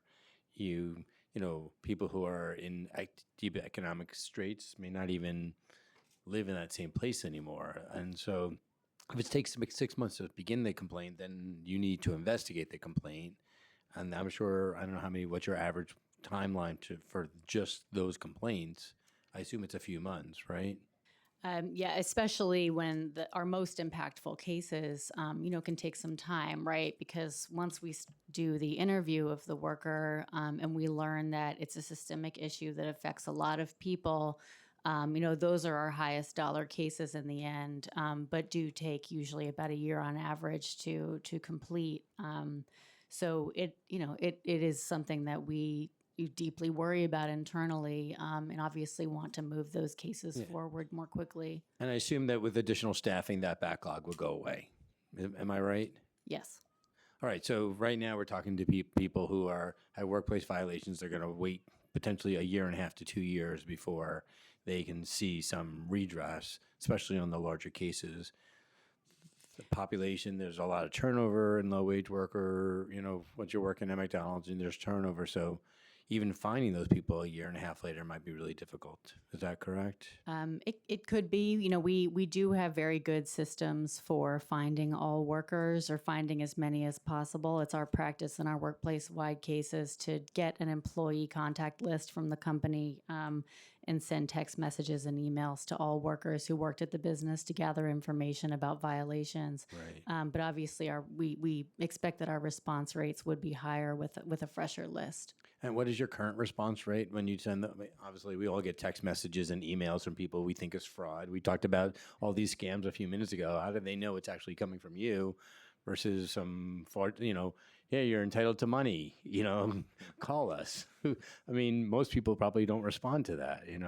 We get much better response rates than we used to get when we would just call a phone list. People actually do seem to enjoy, text messaging with our investigators and filling out the survey that we send.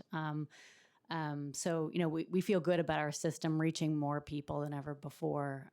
So what is your response rate for kind of these larger cases? Oh, it varies by case. It can be 10%, it can be 30%.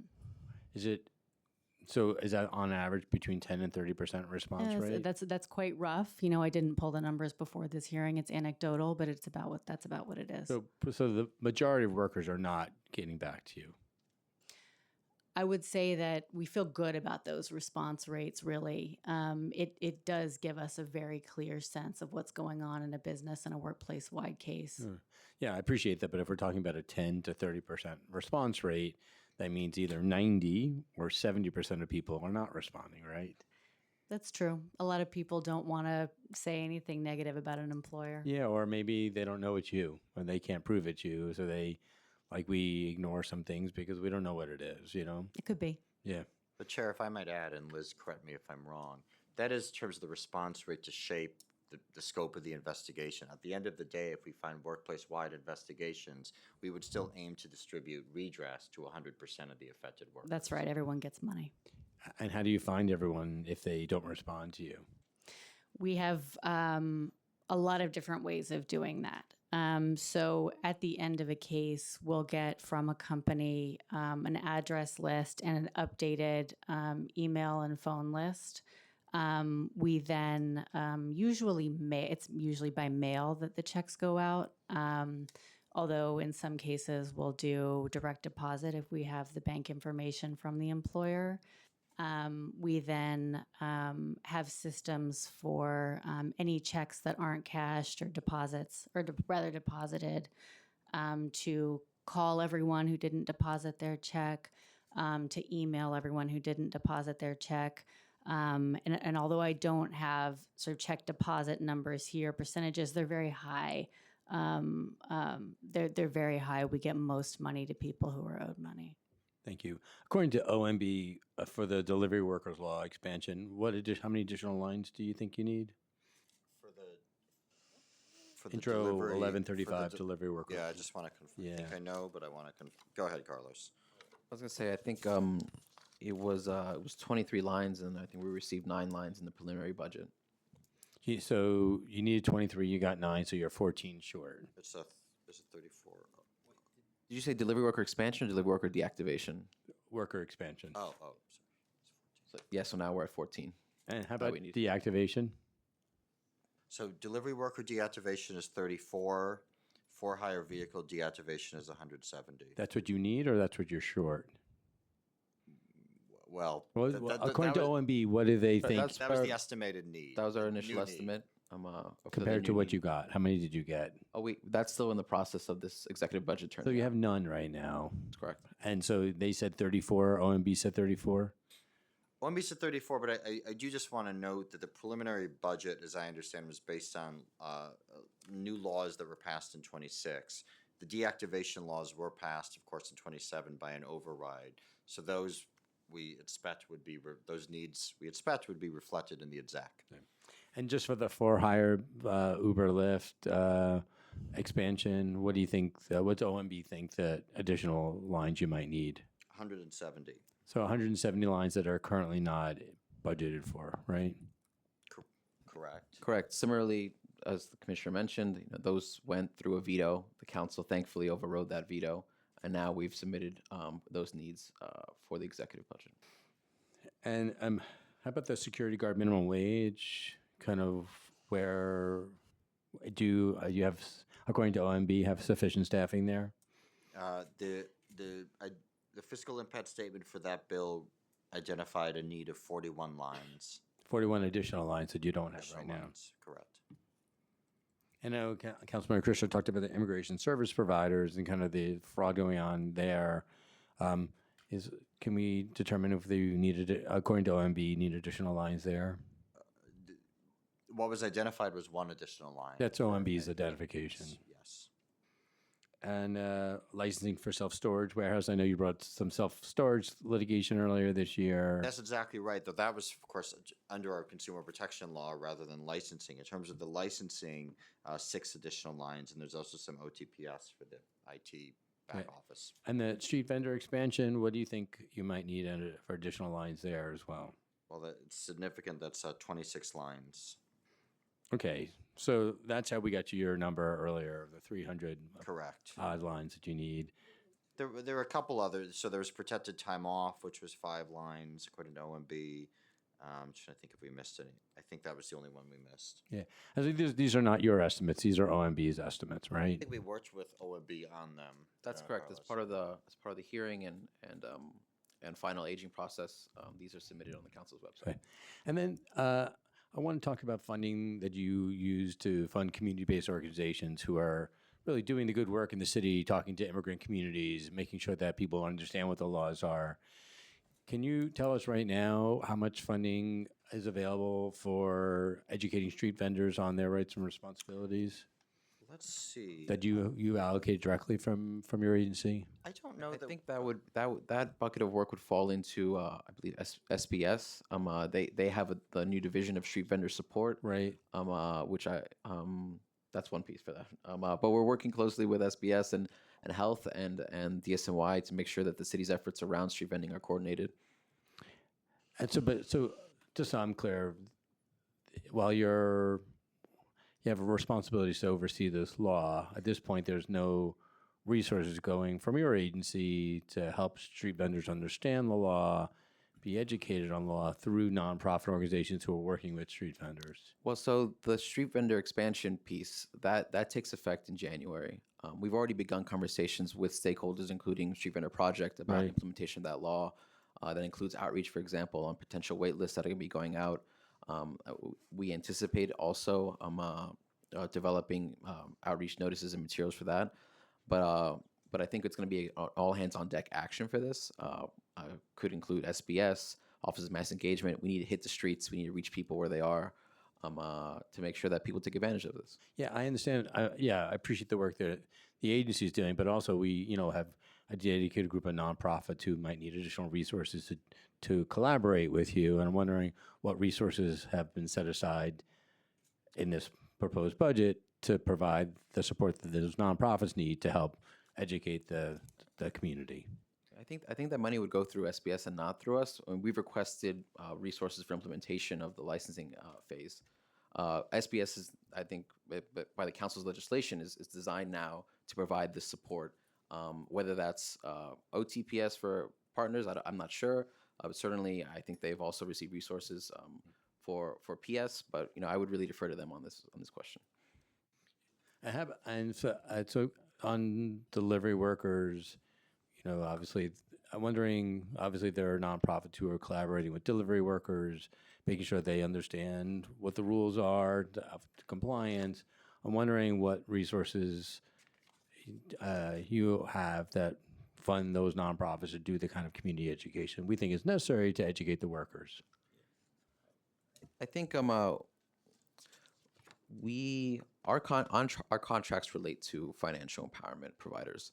We offer 2 particular programs, or I should say now it's 3 particular programs in our budget. That's financial empowerment centers, about 4.7 million. Free tax prep, also about the same amount. And we also have a new initiative related to financial literacy for youth. Those are where our contracts are. I know there are other contracts that the city that provide legal services to workers. I believe those are with HRA. They're certainly very important. I think we have long thought that organizations like Legal Aid Society, for example, play an important role in supporting our worker groups. But yeah, that's how our contracts are focused on financial empowerment. And I would just add very briefly, Chair, true. It is also the case, of course, that we work very closely with WJP and other champions for worker justice, who not only who refer a lot of cases to us, who do outreach to workers about the laws. I don't think we are funding them directly in any way, but they've certainly been a critical partner to the successful enforcement of these laws. Yeah, I do appreciate that. I know how important these nonprofit partners are. I just would also add that I know how important it is for them to have resources to be able to educate and help make people understand that these laws exist, and to get in communities, especially in limited English proficient communities. These community-based organizations are really a critical part of our city infrastructure. And I just would hope that we would, as we move forward in this process, the administration would consider what resources might be necessary to ensure that we can do this successfully as well in the agency, but also out in the community at large. Certainly. I know Councilmember Banks was trying to zoom in, and because of some quorum issues, he can't ask questions. So I've been empowered to ask questions on his behalf. On small business support in his district, it has a high concentration of small immigrant-owned legacy businesses. What resources in the preliminary budget are dedicated to helping those businesses comply with DCWP regulations without over penalizing, particularly for older business owners who may need additional support navigating compliance requirements? Yeah, we do quite a bit on this, Chair. We do educational events with business-focused stakeholders. We work with BIDS. I've met with BIDS, Chambers of Commerce. We've already, I think, in talks with them about planning events. We do business education days. We conducted 17 in 2025, where we connected with over 1,000 businesses across the 5 boroughs. We are aggressive on social media, newsletters, direct mailings to educate businesses. We're very proud of our VIP inspections, which I would love to do with any one of you, for new licensees to receive an educational inspection from an inspector so that they know what the expectations are. I can't underscore it enough. We want small businesses to thrive. We are not out there trying to play gotcha. We have a job to do, but in the first instance, we would love for small business to understand their obligations, comply, and if we can be better partners, we certainly will. Thank We've you. been very fortunate to do some of these VIP and business education days with Councilmember Banks. They're great. They're one-on-one moments for us to interact with the small business community. And just to echo the commissioner again, we would love to do that with anybody here at the dais today. I'm sure all of us would be happy to take you up on that offer. I know When it's I a little will. warmer, maybe. Yeah, it's fine out there. I think there's a particular population. I think Councilmember Banks is talking about kind of older business owners. I'm wondering if you're doing anything that's targeting that population, because if you've been in business in a neighborhood for 30, 40, 50 years, and you've been doing what you've been doing and it's been successful, you may not spend a lot of time thinking through what the change in the laws are, how you keep up. Like, is there any kind of targeted outreach to that population? Yeah, no, I think that's right. I mean, one of the very exciting things about this new administration is all the great outreach we're doing through TikTok and Instagram and online. But the reality is, for a lot of small business owners, it's better to show up in person. And I think especially for older small business owners, it's better to show up at their door. Again, not to conduct an inspection in the traditional sense, but in the case of our VIP inspections, to educate people. So I think the best thing we can do for older small business owners really is showing up. An email might not work. TikTok video probably isn't going to work, but showing up with real people saying, maybe a council member too, we're here to support you. We're here to make sure you understand this is the sign, you need to post. That's something we love to do. And I think for older business owners especially, I think that is where you get the most responsiveness. So I feel like this goes back to that resource conversation. It sounds like we'd love to do this more, and maybe this requires some additional resources to be able to do a more robust engagement with the older businesses. But I don't want to speak for Councilmember Banks on that, but it sounds like it's really great that we're doing it, and the more we can do, the better it is to prevent bad things from happening to good businesses. That's a very good way of putting it, Chair. Can the department provide data on consumer complaints originating from the 42nd Council District and how those complaints are being prioritized and resolved? What was the last thing you said? I'm sorry. From his district, the 42nd Oh. Council District. He would like a summary of complaints from his district. I don't have those available at hand, but we can get that data. I have the total number of complaints, which is about 30,000 last year, mostly For the city. Yeah, I the mean, city. Councilmember Banks said 30,000 Yeah, complaints. yeah, very complaining district. No, 30,000 for the city. We can get him specific information. Yeah, from his I'm district. sure other people would love to have it too. We're happy to send to the Yeah, I rest would of the love committee as district well. data as And well. I hope all of you know, I imagine, there are really no wrong doors with respect to your constituents if they have complaints. You can call us, you can write us a letter, they call 311, you go through the best system for us internally is to go to nyc.gov/consumers or nyc.gov/DCWP and file a complaint. But anyway we get it, we'll process it, and we'll try to mediate it and get people their money back. Great. So Councilmember Banks introduced intro 1231 of 2025 last session requires tax preparers to provide consumers with clear itemized statements on charges and fees, but before and after services provided. And then so it was driven by people felt like they didn't get transparency in pricing on that. Are there other industries similar to tax preparation where fee transparency remains a concern for DCWP? I'd be hard pressed to identify industries where fee transparency is not a concern for DCWP. I think tax is especially problematic.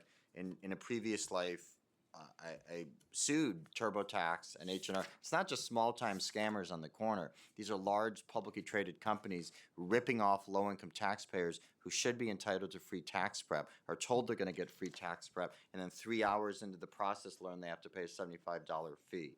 And we know that this is happening from publicly traded multinational companies all the way down to corner stores that are ripping people off. So we are doing a sweep of inspections around free tax prep, but there are other industries, and unfortunately, they are industries that prey on the people who are already the most vulnerable. We've done a sweep recently of employment agencies. These are folks who are searching for jobs who are being charged exorbitant upfront fees for services they can do for free. We've done a sweep of grocery stores to make sure people aren't getting ripped off there. We are really looking at used car dealers where we've seen a lot of problems. We've been sending inspectors all over the city.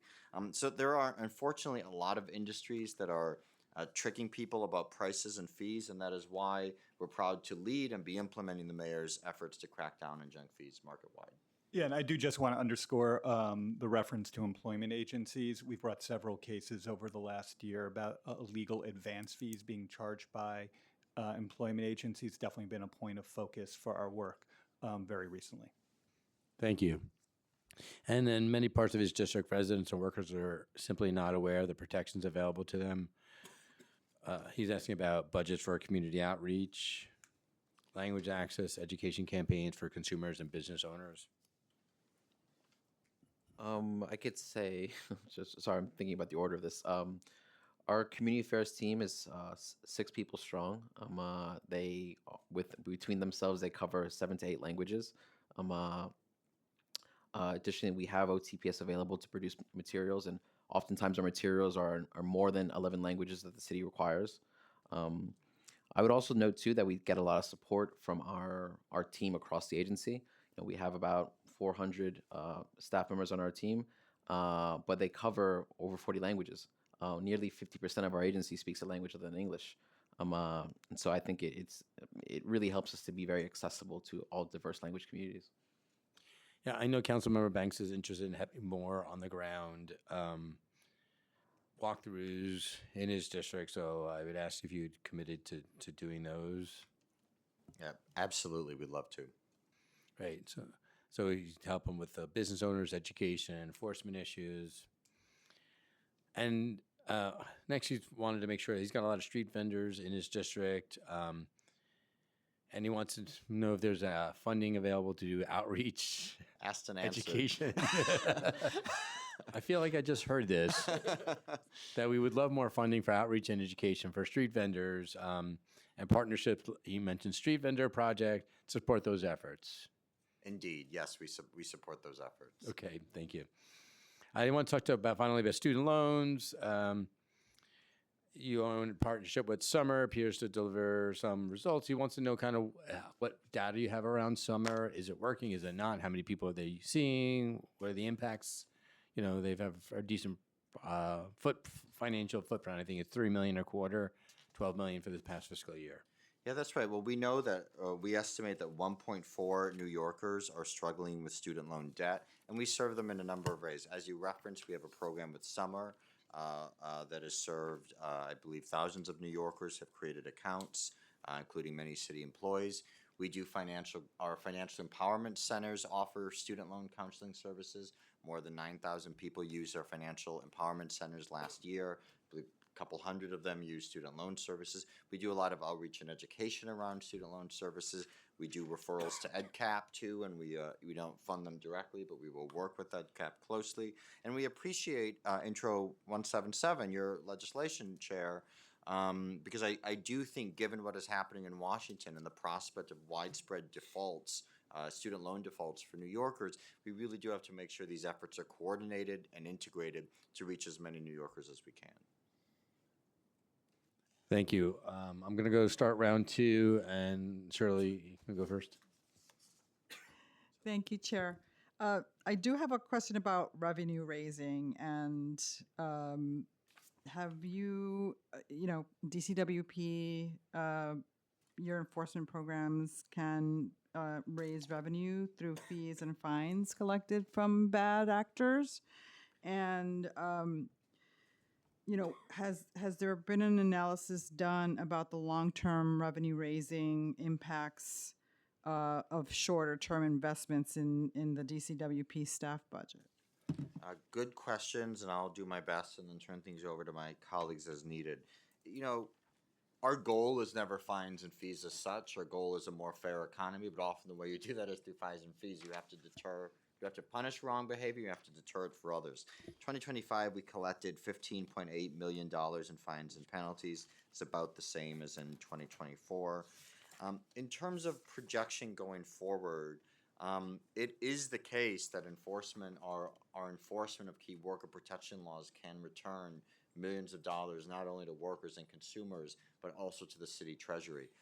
My understanding is that our revenue targets for, I believe this is just for our worker protection efforts, are about $300,000.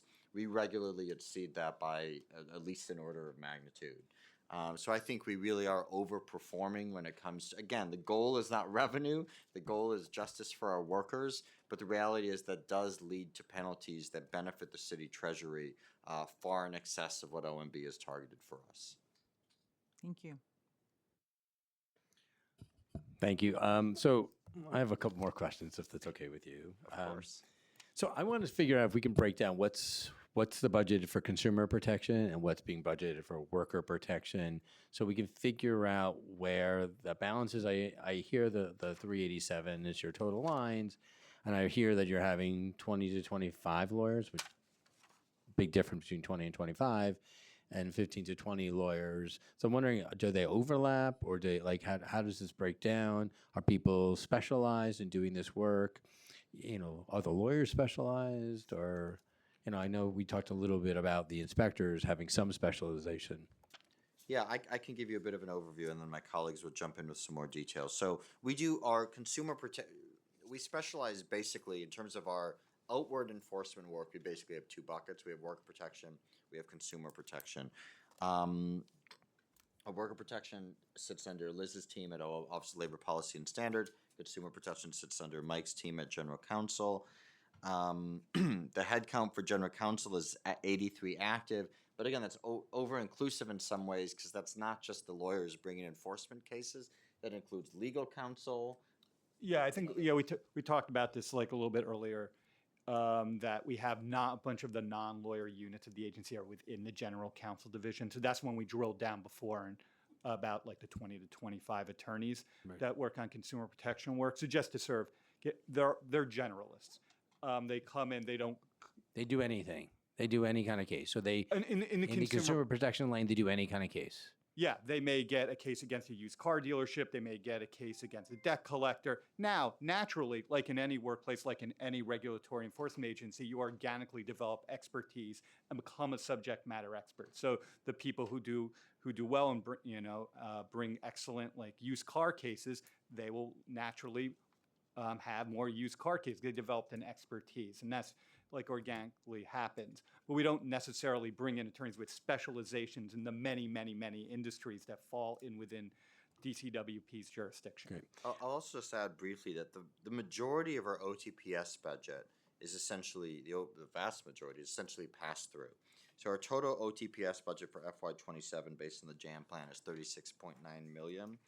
12.7 million of that is through Kids Rise. That's straight pass through. We don't administer it. 7.6 million goes through our through our financial youth. Through our financial counseling programs, including youth financial empowerment. 5 million goes to nonprofits that do free tax prep. $4.1 million for our beautiful building down the street, beautiful offices.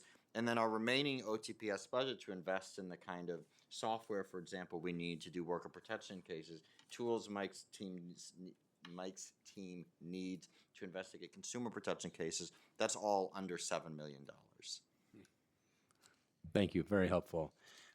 We noticed that the revenue projections for fiscal year 2027 are $1.3 million lower than the fiscal in 2026. Is there a reason why those revenue expectations are lower? I think we'd have to circle back with OMB about those revenue projections they have for us. But to the commissioner's point earlier, we frequently exceed our revenue targets.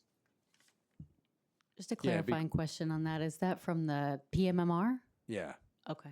It'd be great to know why they're lower and whose projections are lower based on, it sounds like you're doing additional enforcement and we would expect that not to be lower.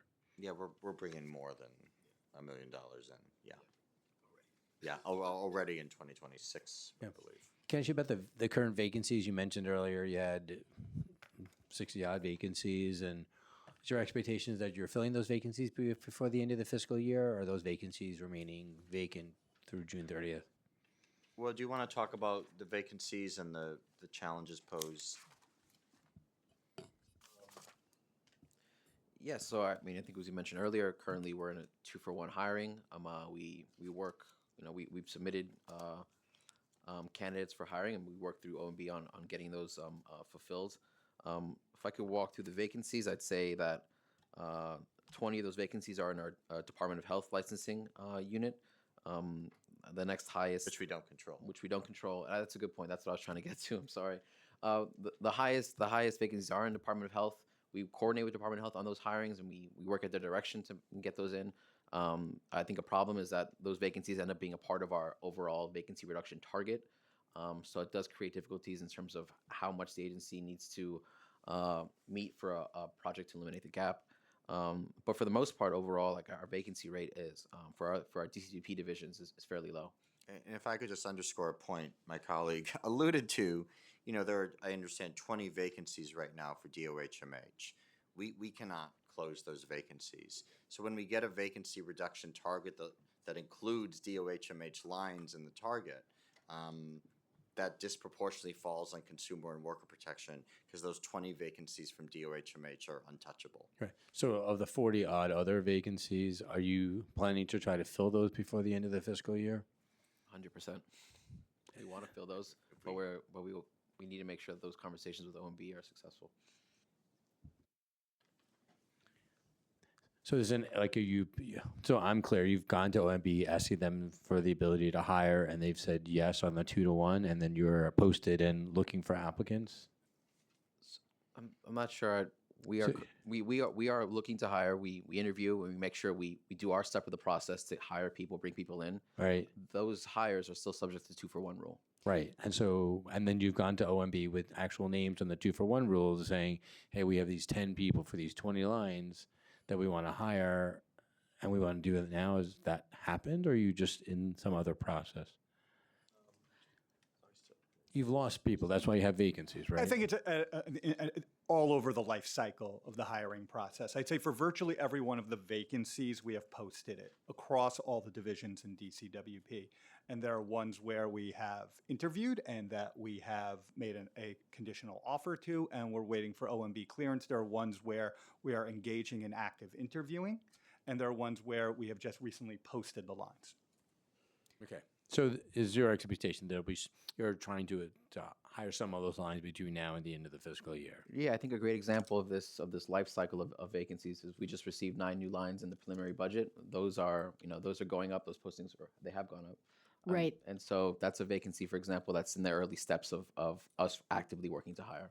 Right. So we move as quickly as possible to interview people, select a candidate, get an accepted offer, and then that's the point at which it goes to OMB for approval to actually onboard the person. So we're able to move very quickly up until that point where we have someone submit or waiting for permission to onboard. So do you have people waiting for OMB approval? We do. And how many lines is that? I don't think we I have don't think we that have that number but with us, yeah. we do have some. I just want to add also, Could you get us that number? Sure. Yeah. Thank you. just to add to the complexity that's the rich tapestry of hiring in New York City. A lot of times what we're talking about are the non-competitive lines, like for the lawyers, but there are also obviously competitive civil service titles where you have to call from a pool. So there's a whole different process for sort of teeing up having a pool called. That's unnecessarily complex and goes beyond the scope of what we can talk about today. But just to say, we are attempting through whatever the necessary route is for hiring for individual positions, we are trying to hire for those positions.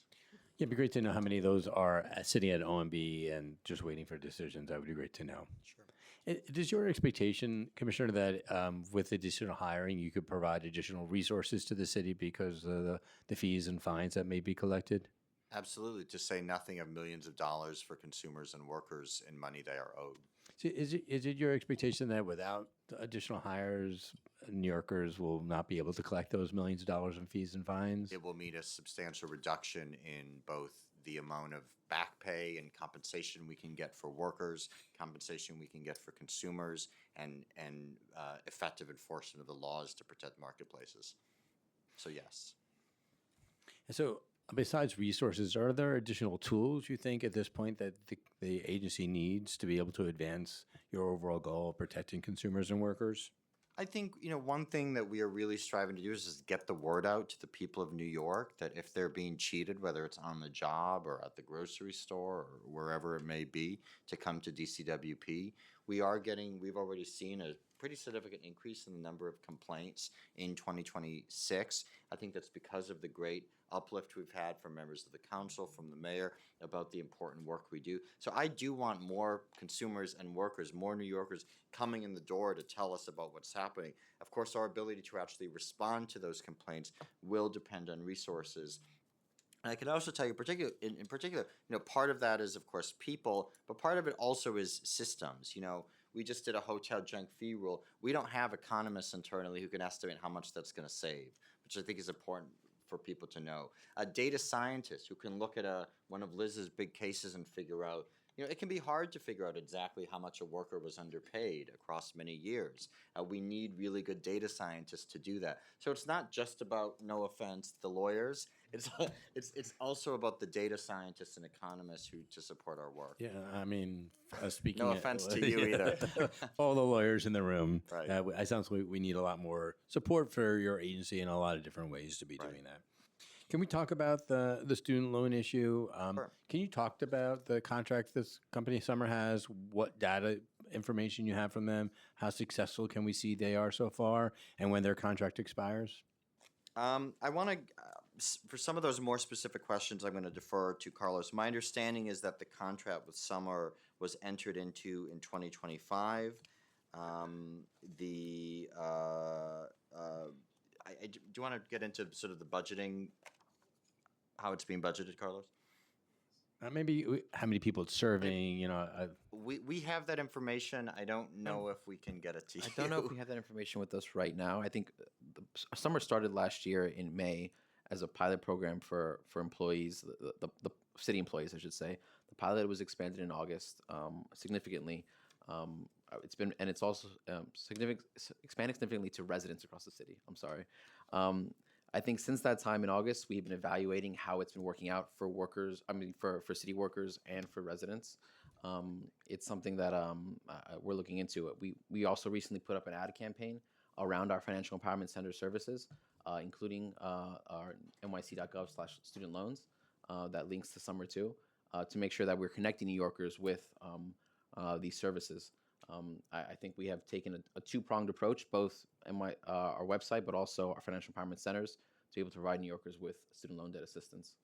And, so was Summer doing? I think you mentioned the work, expanding the work in the hospitals for financial empowerment, doing tax prep in hospitals and community-based organizations. Is Summer doing that on the ground as well? No, those are community partners doing that. And so Summer's just people have to go to Summer, or is it online? It's an online portal that people can go to. Okay.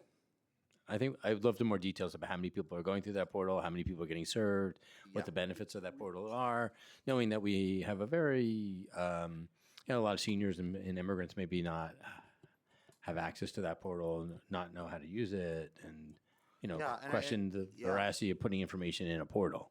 Yeah, and I will just say, yes, so there is that portal, and I think we could get you those numbers, but we'll confirm. I will also say, and I really want to stress this to people, our financial empowerment centers provide student loan counseling. It's not on a website, it's not a phone call, it is in person. Personalized people can come in with their manila folders full of papers, and our financial counselors will help them sort them out and set them straight. I don't mean set them straight, but get them on a path to financial well-being. So just so I understand it, the additional funding for Summer, what additive value does it have in addition to what you're already doing then? Well, I understand that Summer offers, I believe they specialize in public service loan forgiveness and income-driven repayment. I believe they also do quality checks when people submit applications. But it is also the case that our financial empowerment centers do provide this service in person to New Yorkers who seek it out, and we have great partners there. It's a program that we're in the midst of evaluating, and I think we're going to come to a decision about what metrics, and we can share this with the council too, but what metrics we can identify to help us make our decision about the longevity of the program. I'd appreciate that. Some, ongoing conversations around it. So on tobacco enforcement, we've seen a real reduction in tobacco enforcement.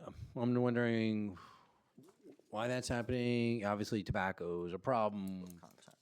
And, we in my district, we've seen a lot of illegal sales of tobacco. We've had the sheriff department go out numerous times to numerous locations. And I'm just wondering, what do you account for the reduction in that kind of tobacco enforcement? I'm going to let Mike jump in a minute, but my understanding is that there was significant efforts last year with the sheriff to shut down a lot of illegal smoke shops, which has, I think there was an unusual spike last year, which might explain the reduction this year. But Mike, why don't you add to that? Yeah, we collaborated across agencies because we all saw it. There was a huge smoke shop explosion, illegal smoke shop explosion in the city. A lot of it because of the rollout at the state level of the cannabis licenses. So there was a strong collaboration between agencies. Members of our field enforcement division collaborated with the sheriff's task force to work on shutting down a lot of these illegal businesses. And that's something we continue as necessary to collaborate on. Separately, we license tobacco retail dealers and electronic cigarette retail dealers, or electronic vape shops. And we have our independent legal authority too.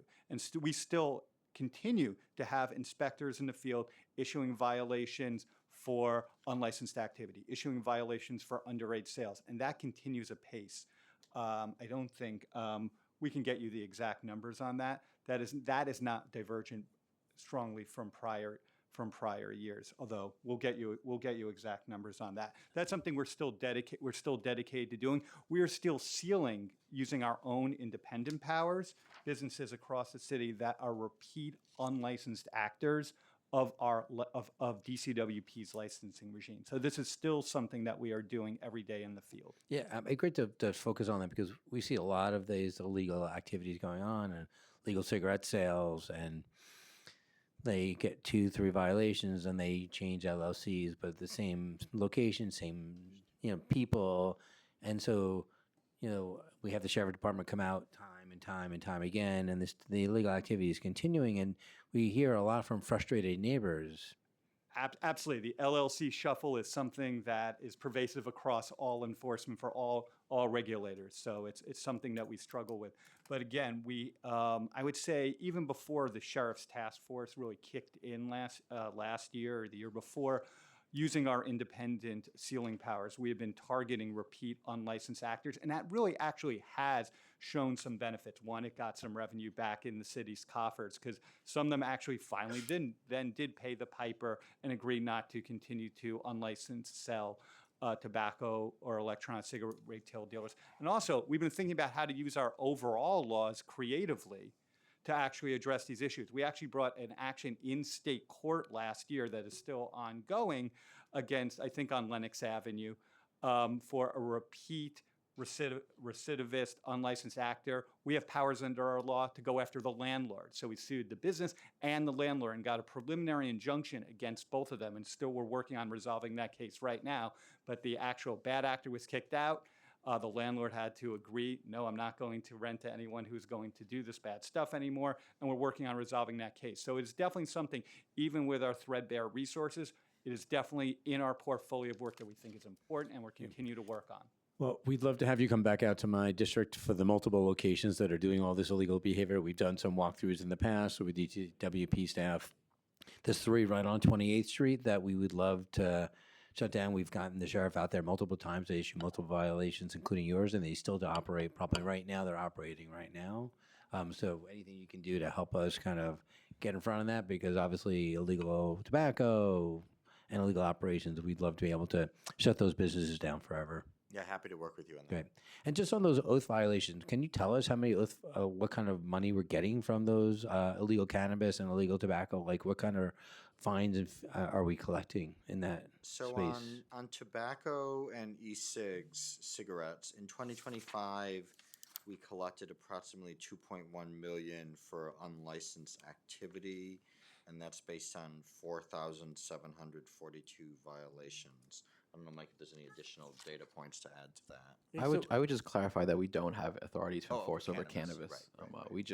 Our authority is situated within tobacco and e-cigarettes. And so it's 4,000, over 4,000 unlicensed activities. And aren't the fines up to $10,000 a day? No, they're not that high. Again, there are different suites of laws. The cannabis we don't directly enforce. So I think some of this sort of gets commingled sometimes. But for unlicensed activity for tobacco retail dealers or electronic cigarette dealers, it's $100 a day. That can accumulate still quickly when it goes on for years. And there are stiff violations for underage, flavored tobacco, flavored vapes, the usual array of misconduct that we're out there combating every day. The sort of sealing that we sort of reinvigorated a couple years ago that I referred to a little earlier, that has really helped. We thought it's had a salutary effect on conduct in the field, but also on getting money returned on some of these penalties that in the past may have been just ignored. So in 2025, I was just helpfully handed as to jog my memory, we sealed 57 businesses just, again, using our independent DCWP suite of laws and collected $785,000 in penalties. Okay, thank you. So NYC Kids Rise, the program, how much you've allocated in the preliminary budget for Kids Rise? In the prelim, That's 12.6 you referenced earlier. I believe, what I referenced earlier was 12.6 million. Was that from prelim? Just gotta make sure. That should be approximate. 12.7. 12.7 million. And how many young people does that include? My understanding of how this works, and someone might have to correct me, is that the budget assumes that every eligible kid is going to open an account. Starting with about $100. So I believe the way it's funded is 100 times the number of eligible new students. Yeah, and I would say that this money is particularly, this is a pass-through contract that we have. A lot of the the oversight of it, I believe it sits with the Mayor's Office of Equity, and they conduct a lot of the metrics collecting for that program. So are you, just so I'm clear, do we know if this is actually happening? Are children getting these $100? Is this happening? Is it, how many students is it impacting? As the commissioner mentioned, our understanding of the program, it's an auto enrollment program, but in terms of the metrics, those are held by the Mayor's Office of Equity. So auto enrollment by whom? Like, how does a parent? I don't think it's, I don't know if it's auto enrollment. I think an account in theory is created for every student. And then a parent needs to claim that account on behalf of their child. So do we know if there are unclaimed accounts? And There are many unclaimed and accounts, so my understanding. how do we, like, what role does DCWP have to I think it's sure a that really, those accounts get claimed, that families know about it, and they get the resources?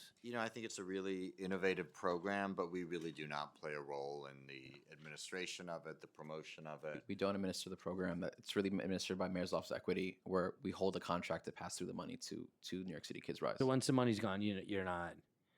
Did you take the money Comes back? in and goes out. But if the money isn't spent, where's that money go? Do you see it? It goes back to the general fund? I think we are happy to connect the council with the Mayor's Office of Equity to answer some of these questions Great. about how that program is situated and works. But to be clear, like when a parent wants to claim it, they don't go to us. Yeah. We're not the ones creating the. We truly play no role. It's entirely ministerial. Right. Yeah, thank you.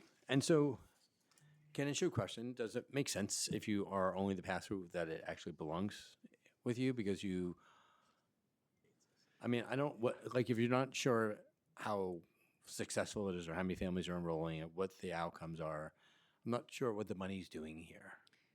There's a reason I believe we were charged with being the pass-through that predates me, and I just don't know the answer, Chair. I believe probably when the program was first stood up, this probably was during Commissioner Menon's time. There was a reason for the contract to sit with us.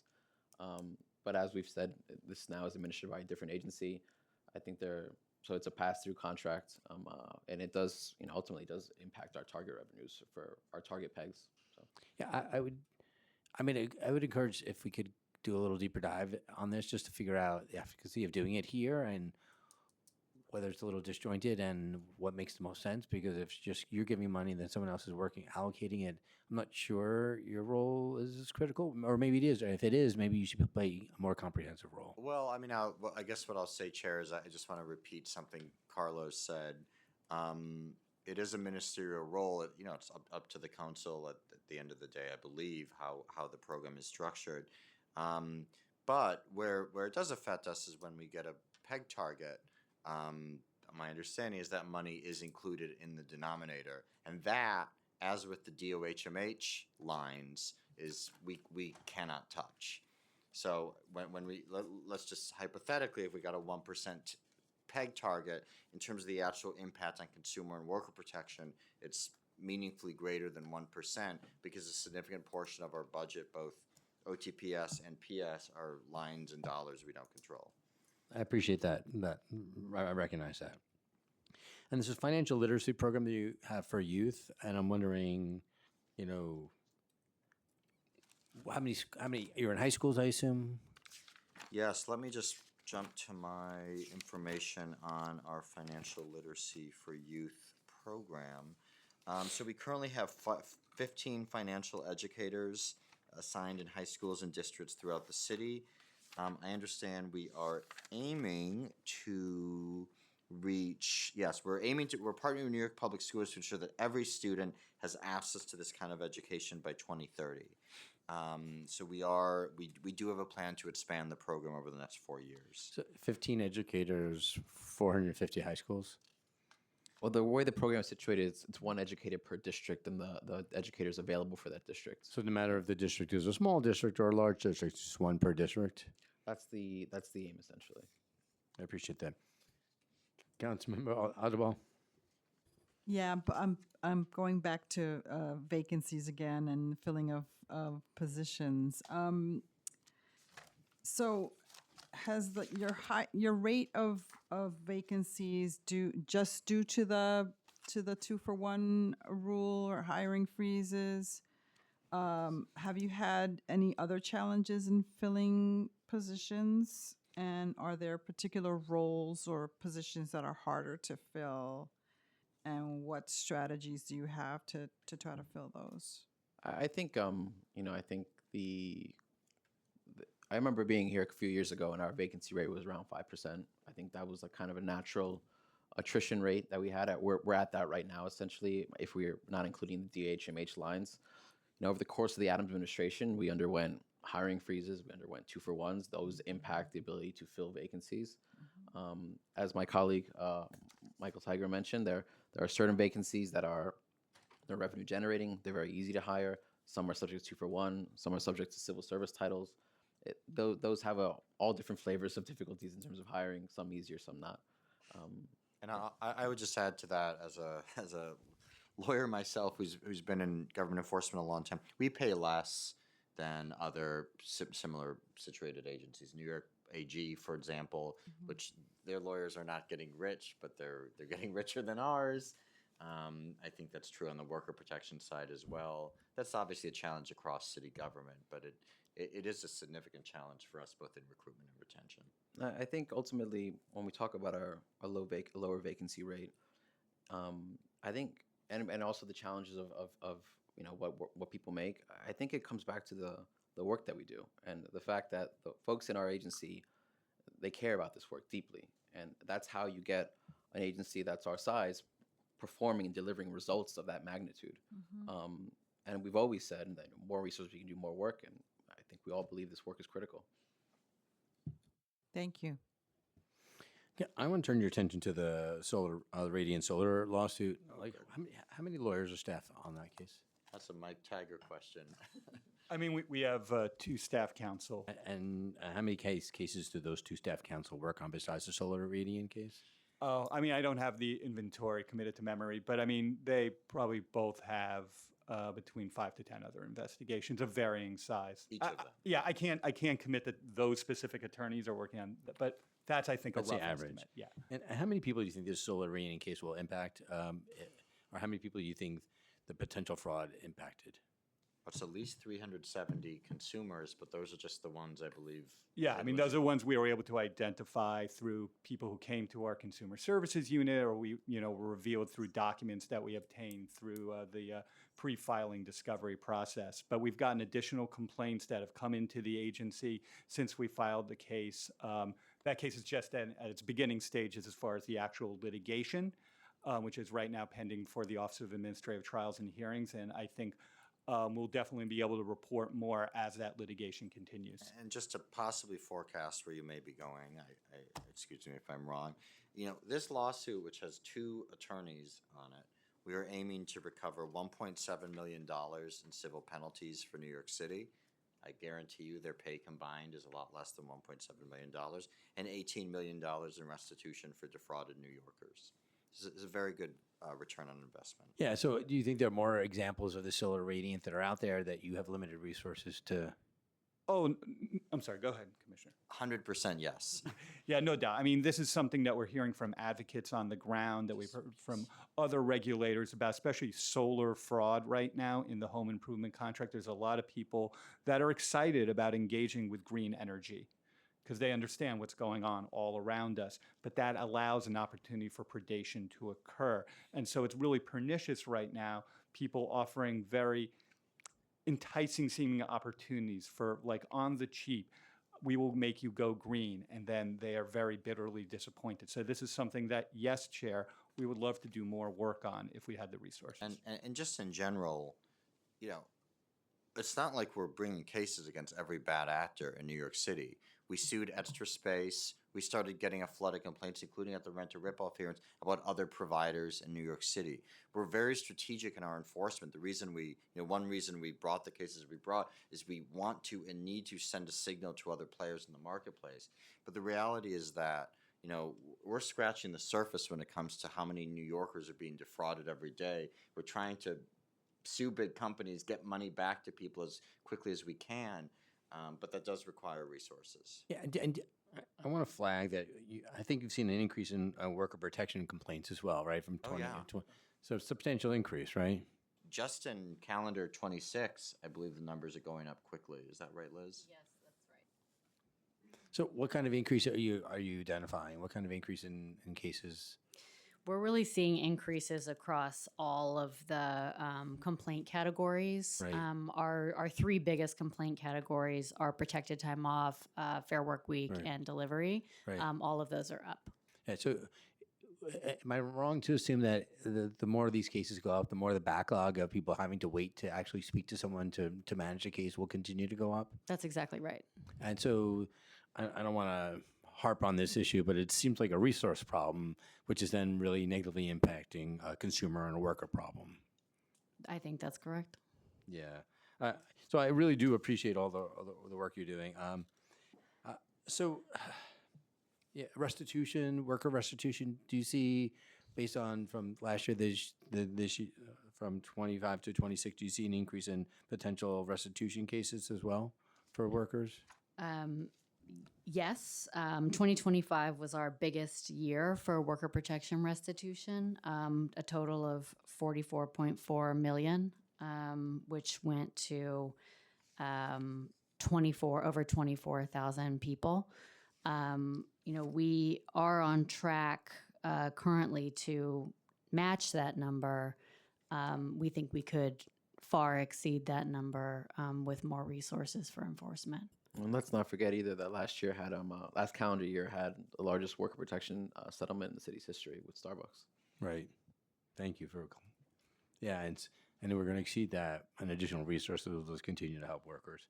I know we've spent a long time up here, so I don't want to go through every section. And so I'm wondering. I worry here that there seems to be a gap in between inspections and justice for people in the world, right? So I'm wondering how we manage that gap, because people are coming to you, seeking justice because they've been wronged, and hearing like they're waiting a year and a half, maybe getting restitution, maybe not. Like, how do we as a city kind of grapple with that in this moment where we're talking about affordability and the crisis of affordability, and these are the people who are struggling the most? Yeah, I mean, I think you need to take a multi-pronged approach. It's in the first instance, it's really critical that both workers and consumers understand their rights and obligations respectively, or not respectively, the other way around, that employers understand their obligations, workers understand their rights. That's one of the reasons, for example, when protected time off came into force earlier this year, when some of the new tipping protection laws came into force earlier this year. We did a major outreach campaign we sent, I think, to how many employers did we send notices to? Over 55,000. So we sent notices to more than 55,000. Most employers, I think, want to follow the law. They need to make sure they know what the law is. We also created an audit tool to help employers identify whether they're complying with the protected time off law sufficiently. So in the first instance, the best thing we could do is make sure that the law is followed. But at the end of the day, there are always going to be companies that don't follow the law, and that does require sustained enforcement. And sustained enforcement does require sustained resources. This is not something an AI chatbot can do. This is not something, we need lawyers who can go into court and take on big companies with big law firms with offices downtown. We need good people on the other side of the table to bring those cases. Yeah, I 100% agree with you. And I also would flag, and I think for me, I worry about some of this underreporting because people are scared of government. And in this moment of a federal government which is creating fear across our entire country, people become more scared of government, and they really rely on community-based organizations in their neighborhood who are working with them, who understand the issues and have been on the ground. And I think our obligation to those organizations who are really going to help all of us do our job better and providing sufficient resources to them as well. So I hope as we move forward in this budget process, the administration will hear our concern for those organizations and figure out how we can get them the additional resources that they need as well, in addition to the resources you need to make sure that we can do this well, because 8.5 million New Yorkers are relying on us all to be there for them, whether the consumers, which are all of us, and the workers who are low-wage workers. I could not agree more. I mean, just to underscore the point further, a decade ago, maybe a little more than a decade ago, part of the business model of so-called gig work is that it's harder for workers to organize, it's harder for workers to build power, it's harder for workers to fight back against exploitation. They're not union, the companies assert they're not employees, etc. It's a whole business model designed, I think, in many ways, to keep workers isolated.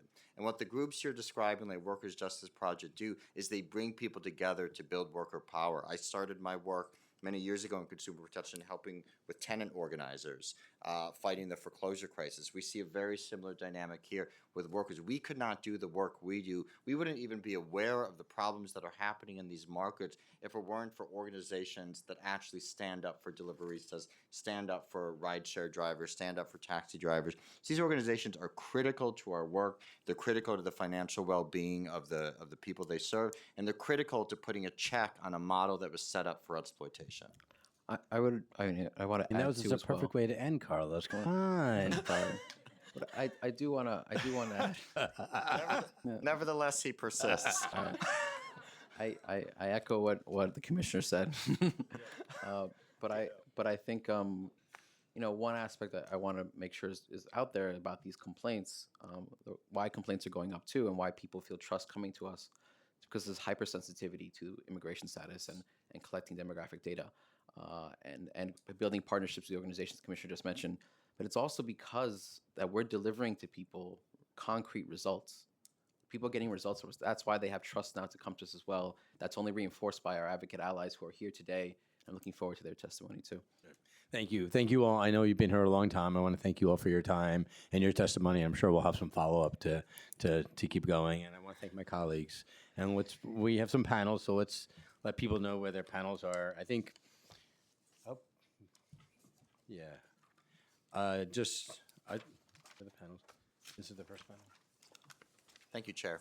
And thank you. Just so people know who are waiting, who want to testify. You guys can go. You're good. You're good. Thank You're you, Chair. dismissed. Okay. I just want to, so the panels that we have, we have 6 panels so far. And hopefully we'll get through them as quickly as we can. Obviously, we'll have questions for them, but I want to flag this for people who know. Winston, Berkman Breed, Lilia Tosin, Rebecca Cook-Mack, and Paul Song are on the first panel. Second panel is Tito Singha, Magdalena Barbosa, Elizabeth Jonas Jordan, and Rosanna Rodriguez. Third panel is Aaron Ianson, Ted Moore, Matthew Snyder, and Miriam Clark. I just want to let people know when you hear your name. Fourth panel, Muhammad Adia, Lydia Gulipe, and Gustavo Achi. And fifth is Bobby Desai, Carmen Jackson. And those are the ones we have. Those are the first 5 panels. I want to make people know that, you may be taking a little longer, and I apologize that this is taking so long. So now we're in the open hearing for public testimony. I just want to make sure that the witnesses are here to testify. Thank you. And just so you know, there's no video or photography at the witness table, and you can't present audio or video recordings at this hearing. And if you haven't signed up to testify, please do. You can sign up in the back. We can submit written testimony. You can give it to the sergeant at arms. You can also submit, if you haven't submitted written testimony, you can do it within 72 hours at testimony@council.nyc.gov. And we'll call our first panel. So thank you all for being up here so quickly. Winston, Lilia, Rebecca, and Paul, and you guys can decide which order you want to go. Can you all hear me? Yeah, we hear you. All right. Well, thank you so much, Chair Epstein, members of the council and the committee, for the chance to testify and for the really important conversation we just heard. My name is Winston Berkman-Breen. I'm the legal director of Protect Borrowers, formerly known as the Student Borrower Protection Center. We're a policy nonprofit focused on household credit and debt.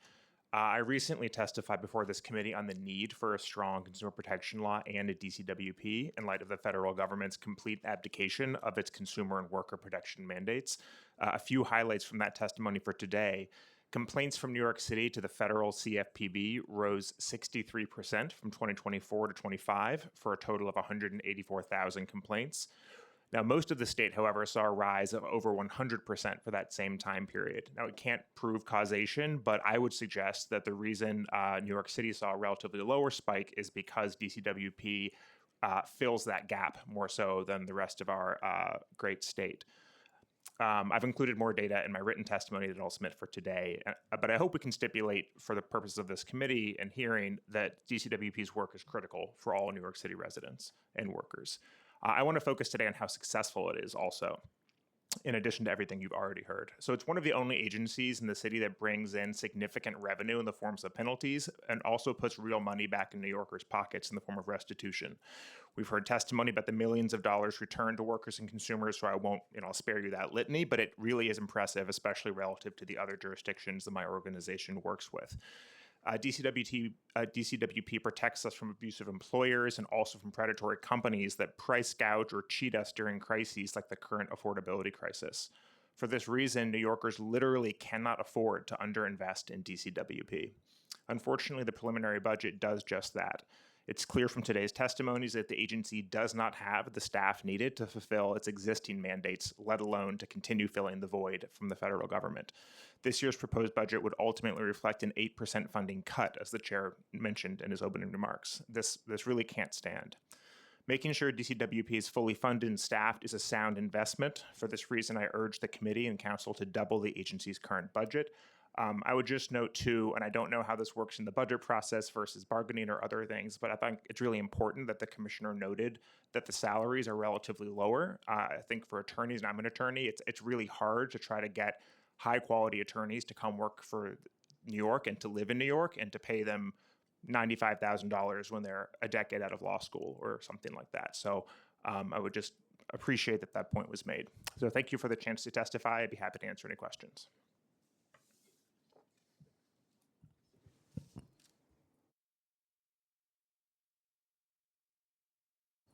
Thank you.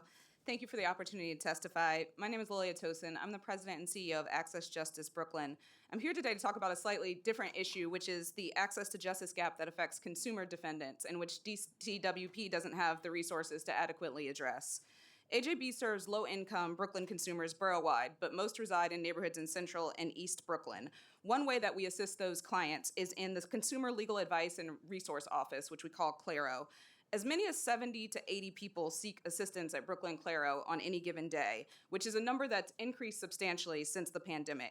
Compared to 2019, in 2025, we have handled an increase of nearly 40% in matters for consumer defendants, reliant on the same level of staff. The increased demand far exceeds the capacity of the CLARO program. To ensure that they are seen, consumers start arriving at the Kings County Civil Court at 9 a.m., and we don't open our doors until 2 p.m. As a result, the individuals who are forced to wait are waiting in courthouse hallways until the doors open. Many later comers will be waiting in vain because we will not have space to see them. The last time I visited CLARO, we put a sign-up sheet for 50 people out first, and 67 people signed up. And we had to tell the people who signed up at 51 to 67 that there was no way that we could see them. We really invite the committee to witness this at CLARO, to come any Thursday and to see not only our clients, but also the constituents who are there and to hear about their challenges.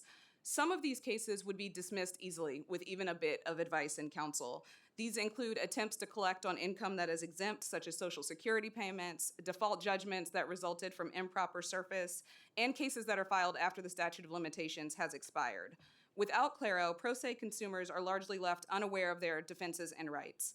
For example, while we applaud DCWP's new SHIELD rule against predatory debt collection, we know that most consumers will never be able to know about their rights or how to enforce them without being seen by a legal services nonprofit like us. The same is true for survivors of DV or IPV who have coerced debt, which now has stronger protections under state law. To improve our capacity to address these challenges, we're requesting the committee's support for our Speaker's Initiative request in the fiscal year 2027 budget, and of course, we also support the increase in the budget to DCWP.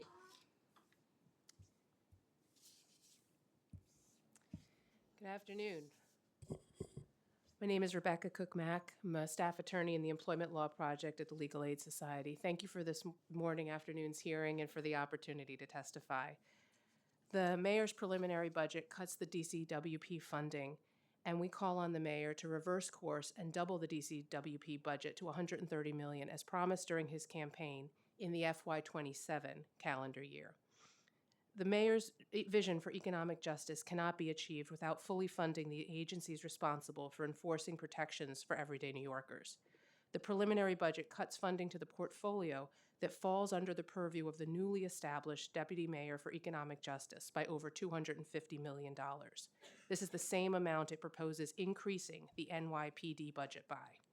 So we join council in pressing for a budget that reflects the critical enforcement role DCWP plays in building an affordable and just New York City for all. DCWP is a partner with the Employment Law Unit.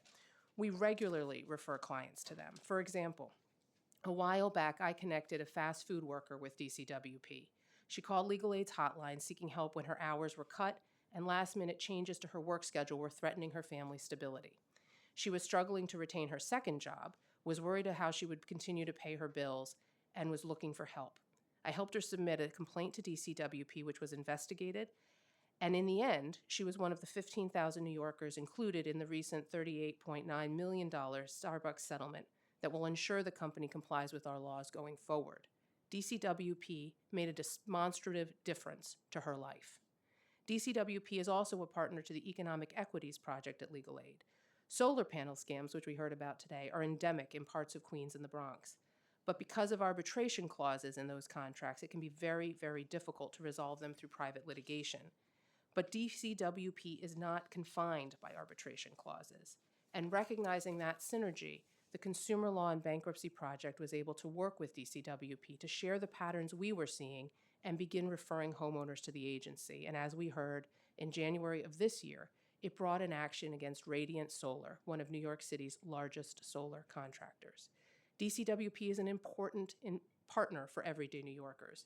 It enforces city laws, and in the absence of federal enforcement due to the dismantlement of the CFPB, it is more essential to the city's consumers than ever, so we need to increase its budget now. DCWP's portfolio has expanded over the past year, and it will continue to grow.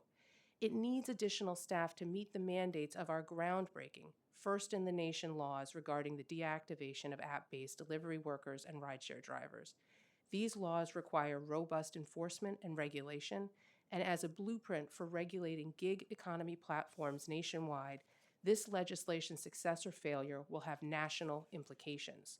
We have a responsibility to workers here in the city and around the country to vigorously enforce these laws, so we join council in calling on the mayor to fund DCWP in FY27 at a rate commensurate with its import and to add those 200 plus lines New York City needs to do the deactivation work properly. Thank you.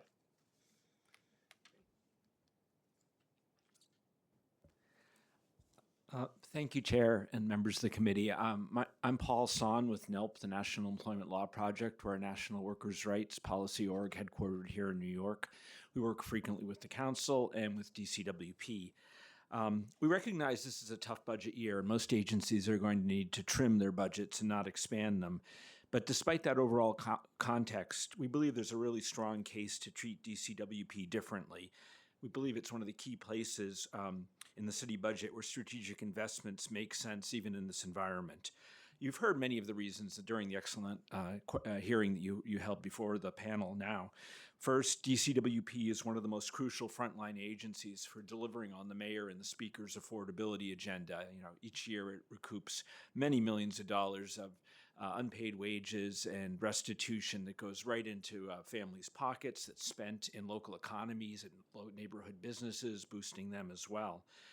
These are, not abstract benefits, but really vital, lifelines for New Yorkers. Second, the mayor and the council have rightly been proud about our nation-leading new laws that we passed. Just in the last, in 2025 and early this year, there's been a whole slew of them that are really cutting-edge protections. But as you've also heard, the fiscal notes in those laws have indicated that the agency needs more than 300 new staff at more than $19 million just to cover those new obligations, let alone the backlog of all their other work. Third, DCWP, as you've heard, is one of the rare agencies that actually where investment leverages a lot of additional money, both recovering money for New Yorkers that goes into the economy and fees and costs for the city budget. So it is a place, there's a case for treating it differently than other agencies for those crucial reasons. Fourth, it's enforcement of the laws is also crucial for the markets and the kind of business environment in the city. Unless our laws are enforced, responsible companies that play by the rules will be undercut.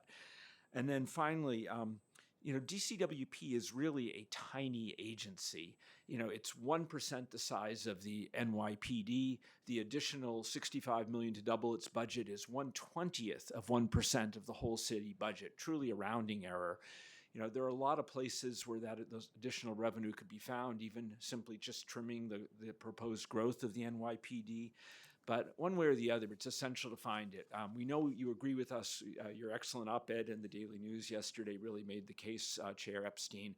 So we hope the Speaker and the Mayor will find a way to make that happen. Thank you.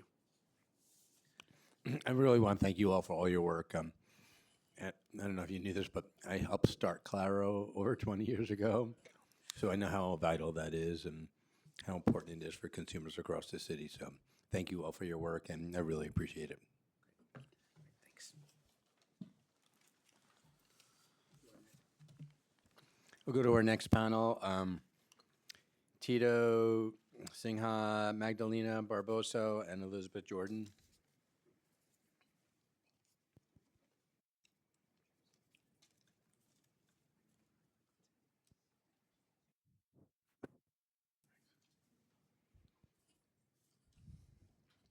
You want to leave the bag? We can.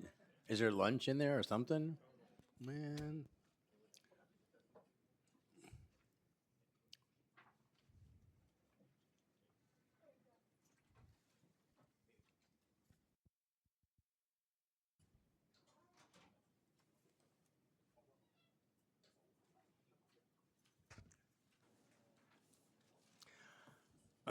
I don't know who wants to go first. You guys want to negotiate? I'll go first. Good afternoon, Chair Epstein. And, That's so funny. and the Council Committee. My name is Tito Sinha. I am the Director of Workers' Rights for Take Root Justice. We thank the committee for the opportunity to submit this testimony. We are here as members of the Citywide Immigrant Legal Empowerment Collaborative, CILEC, which is a consortium of several New York City legal service providers and CBOs, which, Chair, you founded or helped create, which we appreciate. We appreciated the calls earlier on to support CBOs and workers' rights advocates. Along those lines, we're here to say that low-wage worker support is the only dedicated city funding that ensures that the city's low-wage and immigrant workers have redress from workplace justices. In the last few years, this funding has supported our work in representing immigrant workers with claims of sick leave violations, sick leave retaliation, and wage theft before DCWP. We request that the Council renew and increase low-wage worker support funding from $2 million in FY26 to $3 million in FY27. Low-wage worker support funding has remained the same for nearly 10 years, and an increase is needed to cover increasing costs and the escalating demand for services supporting immigrant workers. In the last year, CILEC LSPs recovered approximately $6.3 million in unpaid wages and damages. Since January 2020, Take Root has obtained approximately $4.5 million in settlements and recoveries for workers. CILEC LSPs in the last year have represented nearly 1,000 workers and conducted over 50 Know Your Rights trainings. Low-wage worker support funding makes this work possible.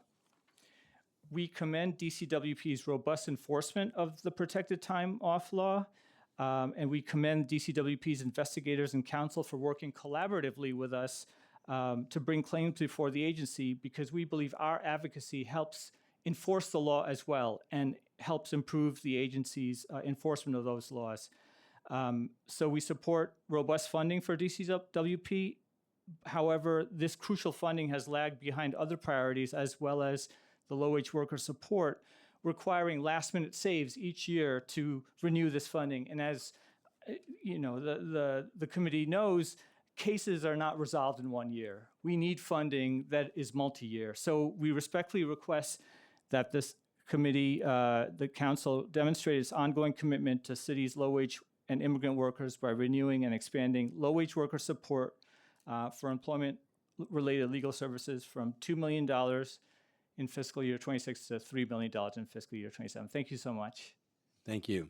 Thank you for giving me credit for doing it too. It was a couple of years ago. Good afternoon, Chair Epstein. My name is Magdalena Barbosa. I'm the Director of Legal Services at Catholic Migration Services. I also really appreciate the testimony to talk about the Low-Wage Worker Support Initiative. Again, as my colleague Tito mentioned, it is the only dedicated city funding for employment legal services. When low-income workers experience wage theft, when they experience workplace discrimination, denial of paid sick leave, they often turn to trusted legal services organizations like CMS, like Take Root Justice, like Make the Road New York, like Legal Aid Society for free legal assistance. Many low-wage workers cannot afford or access legal representation from private attorneys. And while agencies like the Department of Consumer and Worker Protection enforce many laws, they do not have jurisdiction to address all types of workplace violations that many workers in this city experience. I would like to share just two stories of that illustrate the working conditions that many low-wage workers face and how CMS was able to assist these workers because of the funding from the Low-Wage Worker Support Initiative. Recently, we resolved a case referred by the Carroll Gardens Association. It's a domestic worker advocacy org involving a nanny who worked over 50 hours a week without overtime pay. After experiencing a medical emergency on the job, she was terminated by her employer and was not paid for her last 2 weeks of work. Our attorneys acted quickly, advocating on her behalf, and successfully negotiated a $25,000 settlement within 2 months. With the collaboration of another worker center, Catholic Migration filed a federal lawsuit on behalf of a group of delivery and kitchen workers employed at a restaurant on the Upper West Side. The workers earned as little as $3 an hour and worked over 60 hours a week without overtime pay. This case was recently resolved for $50,000. It cannot go unnoticed that the city's immigrant workers are now in an environment where employers feel emboldened by federal immigration policies to retaliate against complaining workers by reporting them to DHS or at least threatening to do so to silence their voices. These workers have the courage to stand up for their rights, and they deserve to have legal counsel to assist them in vindicating their workplace rights and to protect them from illegal retaliation. While we appreciate the Council's continued commitment for this critical initiative, we are requesting increased funding for this initiative at $3 million in fiscal year 27. CMS and our partners have received the same award for this work for nearly a decade. During that time, the cost of carrying out this work, including personnel and operating expenses, have risen significantly. An increase in funding will help ensure that our organizations continue delivering this vital work and have the resources we need to meet the growing costs. Finally, I'm just going to say that I join my colleagues in the disappointment in the mayor's preliminary budget that does not provide adequate funding for not just the Department of Consumer Worker Protection, but also the City Commission on Human Rights. We need these agencies to be adequately funded in order for the city to be able to advance many of its priorities. Thank you. Thank you. Good afternoon. And thank you, Chair Epstein and committee members. My name is Elizabeth Jordan. I'm co-legal director at Make the Road New York. Make the Road is the largest grassroots immigrant organization in the state, serving 30,000 immigrant and working class New Yorkers each year.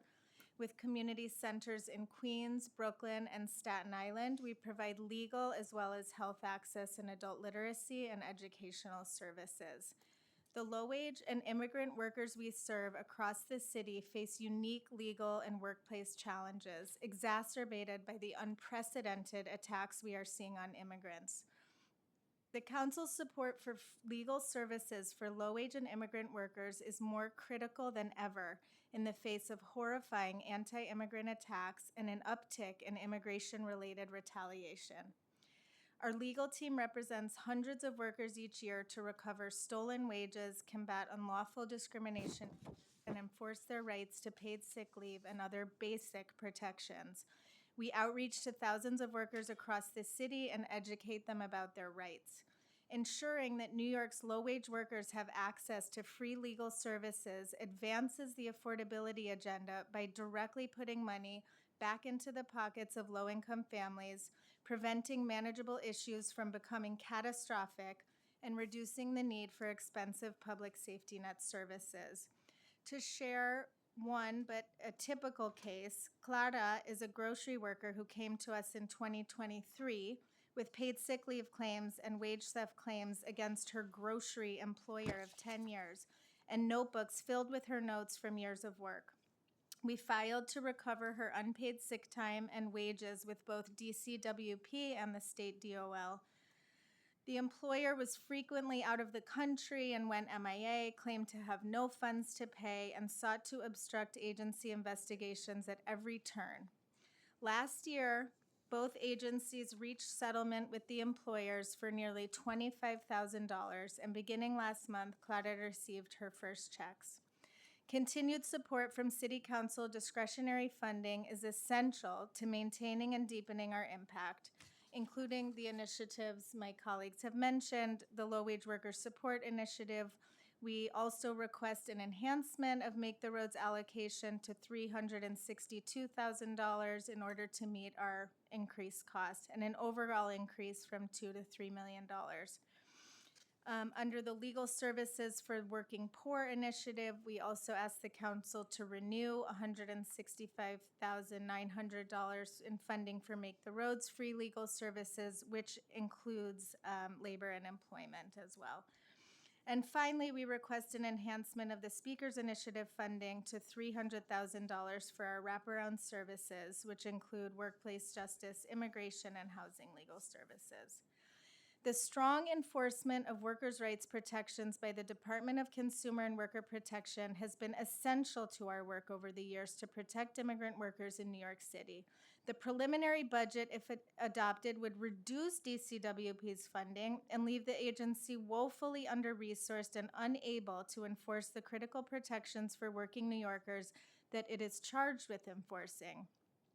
The city should double DCWP's budget, but at the very least must allocate an additional $14 million to DCWP for fiscal year 27 and a baseline of at least $39 million for out years to ensure their ability to enforce key worker and consumer protections that we heard about earlier today. Without meaningful and adequately resourced enforcement, these protections are not real for immigrant workers in New York. Thank you very much.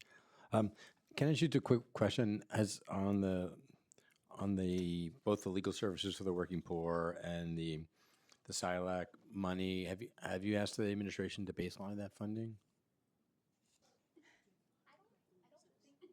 I don't think we've had the opportunity. It's certainly something that our agency and others would be very interested in. I would encourage you to, and then please do reach out if that can be helpful in that. Thank you. Thank you all. Thank you. Yeah, and I started legal service with the working poor too. So, so Mohammed, Lygia, and Gustavo are next, and then after that we have Aaron, Matthew, Miriam, and Ted Moore.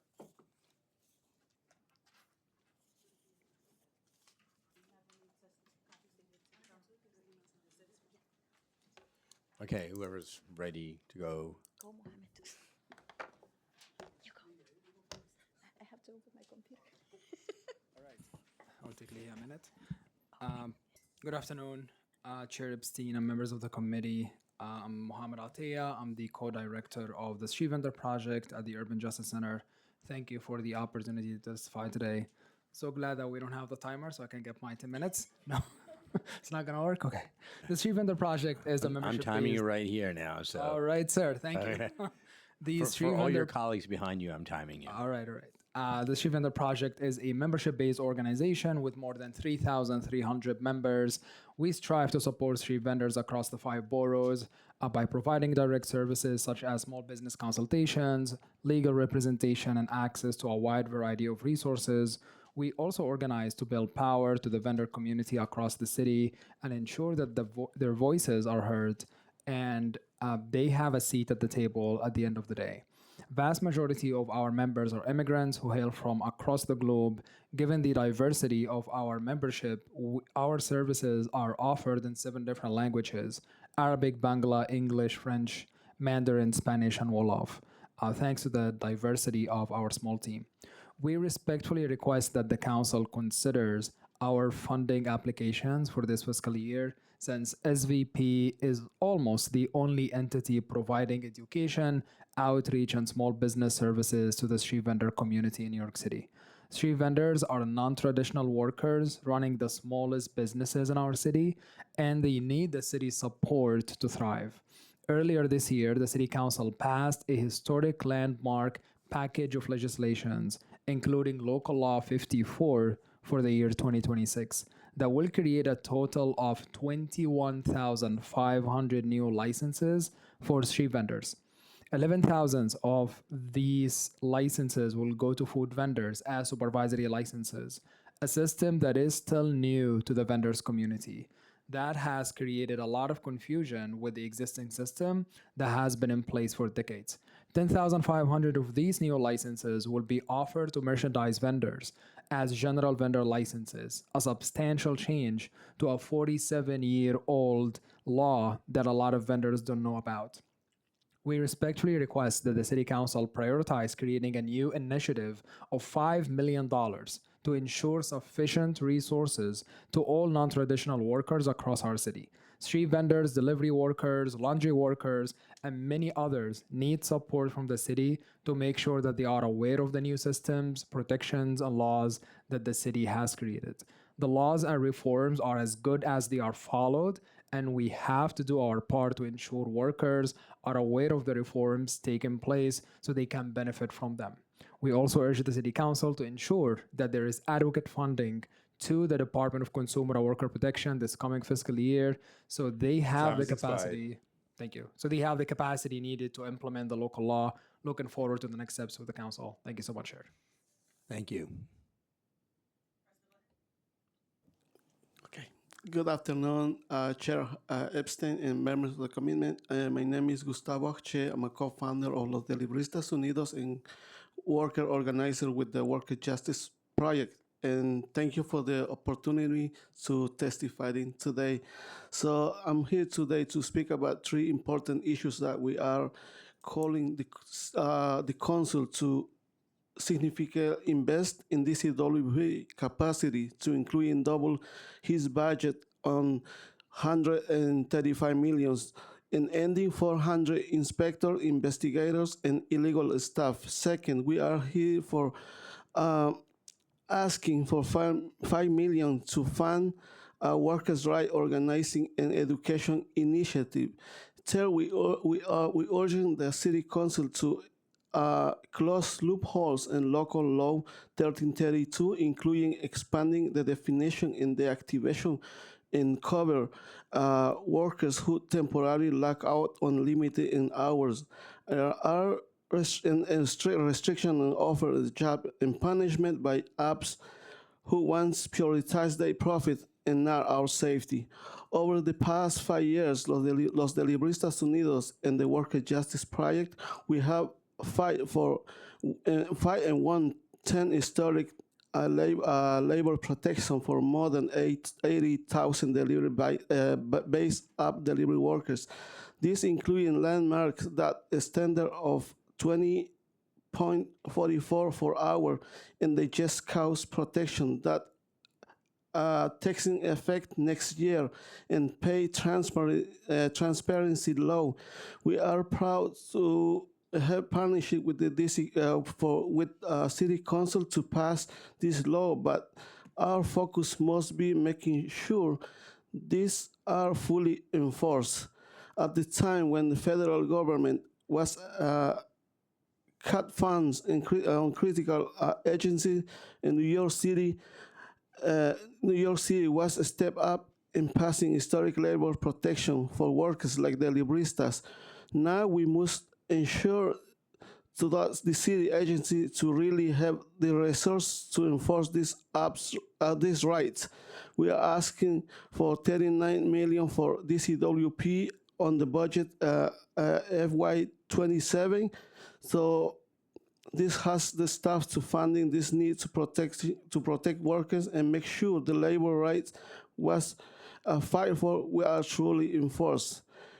In addition, we are calling for 5 million for newly launching worker right organizing and education initiative led by the Street Vendors Project, Drum and Laundry Workers Center, and the Worker Justice Project. This initiative will be keep. Time has expired.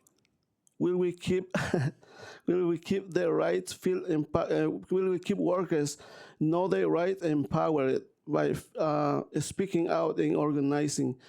And finally, we ask the City Council to close loopholes in local law 1332 and just cause the activation law passed by last year. We urge the City Council to expand definition in desactivation, including workers who has temporary desactivation and reduce a schedule to limit work offers.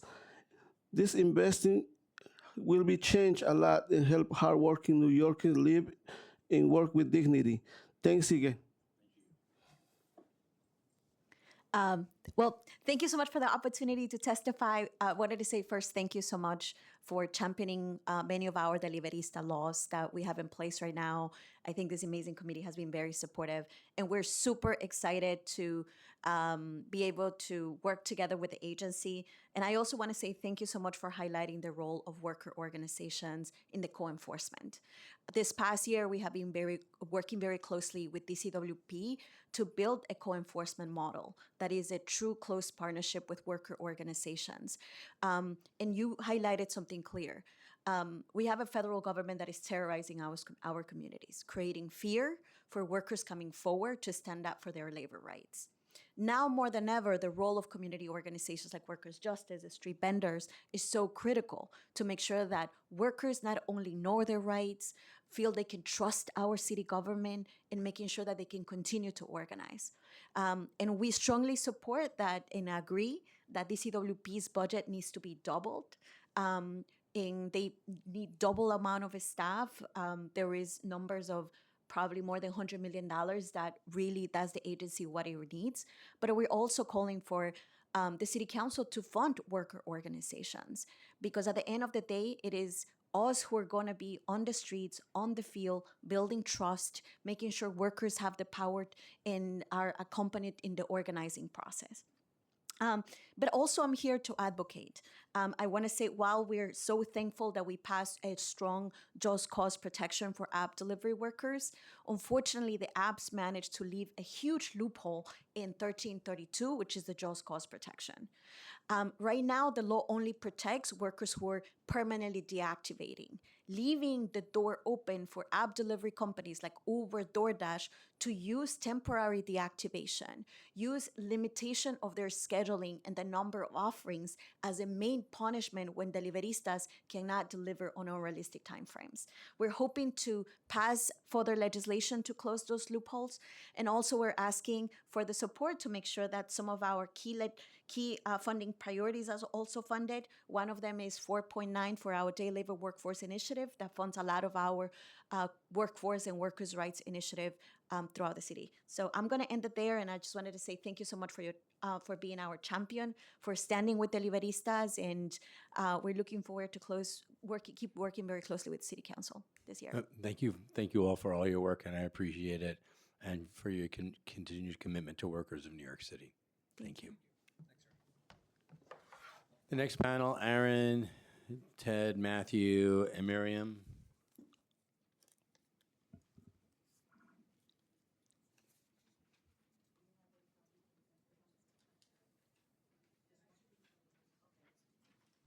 Thank you.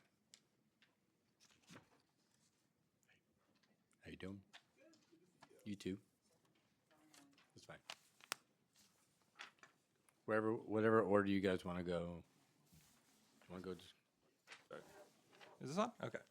Thank you, Chair Epstein, the Committee on Consumer and Worker Protection, and the New York City Council at large for their longstanding support of the Legal Services for the Working Poor Coalition. My name is Matthew Shedler. I'm the supervising attorney in charge of the Consumer Law Project at Campbell Legal Services, one of the 5 members of the coalition that includes Housing Conservation Coordinators, Mobilization for Justice, Northern Manhattan Improvement Corporation, and Take Root Justice. The coalition was created with support from the City Council over 20 years ago to address the civil needs of working poor and other low-income New Yorkers whose income is slightly higher than the poorest New Yorkers, rendering them ineligible for free legal services. The LSWP's services are critical to ensure working New Yorkers maintain financial independence and to help them preserve economic stability in communities across New York. In the fiscal year 2026, the LSWP initiative was funded in the City Council budget under legal services for low-income and working-class New Yorkers, totaling $9,255,000, with each of the 5 coalition members receiving $455,000. In fiscal year 2027, CAMBA and the other members of the Legal Services Working Poor Coalition are requesting $600,000 allocation from the City Council, which includes a full restoration of the $455,000 allocated in 2026. A $600,000 allocation to each of the 5 coalition partners would support critical legal services and allow providers to deepen their impact in the practice areas of immigration, consumer, workers' rights, and benefits law. The impacts of cuts, actions, and policy changes on the federal level threaten the social safety net and puts working poor New Yorkers at risk for immigration abuses, illegal debt collection, the wrongful termination of benefits, and other threats to their well-being. We call on the City Council to make a critical investment into legal services in fiscal year 2027, including the Legal Services for the Working Poor initiative. We continue to see that working poor New Yorkers who can barely make ends meet, facing catastrophic consequences as a result of a civil legal problem. Common problems include not being paid for their work or not being paid overtime, identity theft, the freezing of a bank account as a result of a collection lawsuit they did not even know about, or being denied public benefits to which they are entitled. The consequences of these problems can lead to other issues as well, including increased risk of eviction or foreclosure. These working poor New Yorkers can end up spiraling downward to join the ranks of the poor if they don't have access to lawyers to assist them. Our legal services organizations represent these New Yorkers across all 5 boroughs. One example of our work is the case of Mr. G, a client of mine. After a long search in 2022, Mr. G found employment and a job he enjoyed. Unfortunately, this made him ineligible for the public assistance he was receiving, and when his landlord tried to raise his rent, he knew he could no longer afford his apartment. He moved out at the end of the lease, turning in his keys to the rental office. Years later, Mr. G found out he had been sued in New York City civil court. Time has expired. You're not going to hear the ending. You did good. It's a doozy. Yeah. But with that said, we would ask you for the enhanced support to the Legal Services for the Working Poor Coalition. All right, thank you. Chair Epstein. Can you, got to move in. Yeah. Thank you, Chair. Thank you all, council, analysts, everyone. It's been a long hearing, and thank you for all your work always. I am here to put into the record because we have shared this with the mayor, first deputy mayor, with chief of staff to the mayor, Deputy Mayor Sue. We delivered a letter last week to them calling for $130 million for DCWP and expansion of DCWP. UAW Region 9A led this letter along with 32BJ, HTC, Teamsters 808 or 804, 808, a bunch of other labor siblings, a lot of worker centers, and this is not known by the council, so allowing you all to know this as well. I don't need to get into the disinvestment of DCWP. Our council member Abreu actually got into what I wanted to talk about on the 2-to-1 earlier today, that we need to get rid of the savings officer for DCWP, that DCWP actually brings in far more revenue than it actually could, and if we expanded, it actually could be a revenue generator for the city. Our laws and the affordability agenda that our mayor has championed requires robust enforcement and regulatory efforts. Our success as New York and ensuring that we are a city that people will believe in will have national implications, but also just implications for everything. And so increasing this budget, sound investment, enforcement puts money back into the pockets of working New Yorkers. It makes sure that people have trust in government And so for all that, we're calling on the council to call on the mayor for augmenting DCWP funding to $130 million level. I'll leave it at that. Thank you all. Thank you. Is this on? Yeah, we can hear you. Great. So thank you very much for the opportunity to speak today. I'm Miriam Clark, a former president and member of the Legislative Committee of NELA, New York. We're an organization representing lawyers who represent the vindication of employee rights. We've got more than,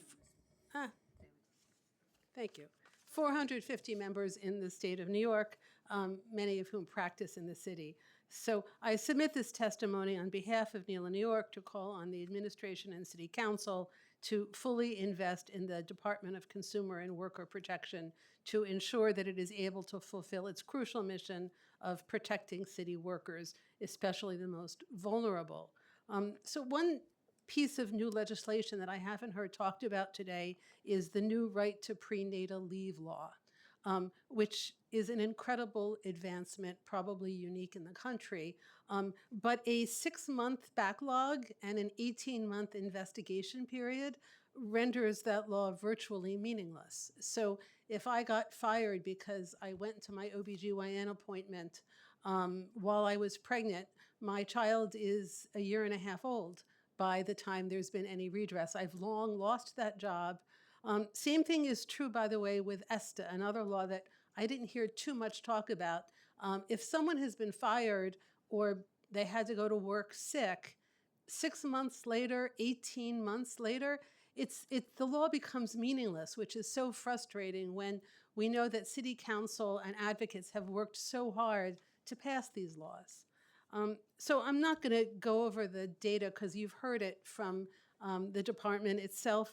The one thing that I wanted to point out that I thought was troubling in the PMMR was that the number, this is the 2025 PMMR, the number of workers entitled to restitution decreased from the first 4 months of fiscal 2024 to the first 4 months of fiscal 2025. So that's actually going down while the laws are becoming more and more protective. The amount of workers actually being helped are going down. The amount of civil penalties also decreased by 61% to $206,000. That shortfall continued into 2025.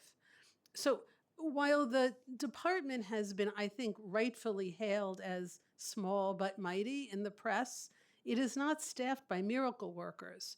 That's why the mayor, during his campaign, advocated for doubling the agency's budget to $130 million, which we also strongly advocate for.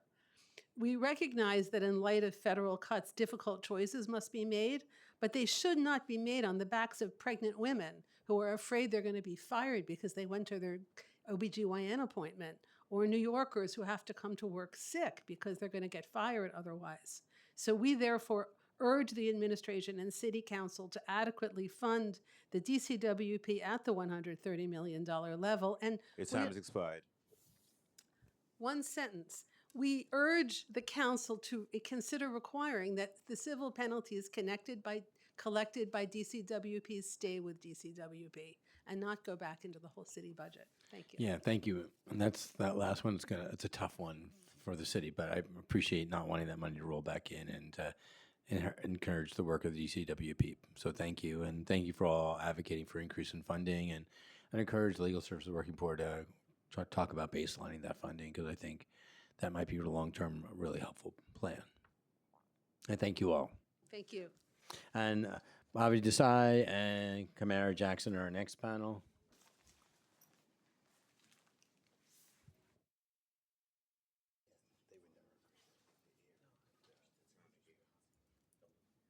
Because it incentivizes them getting restitution, you know.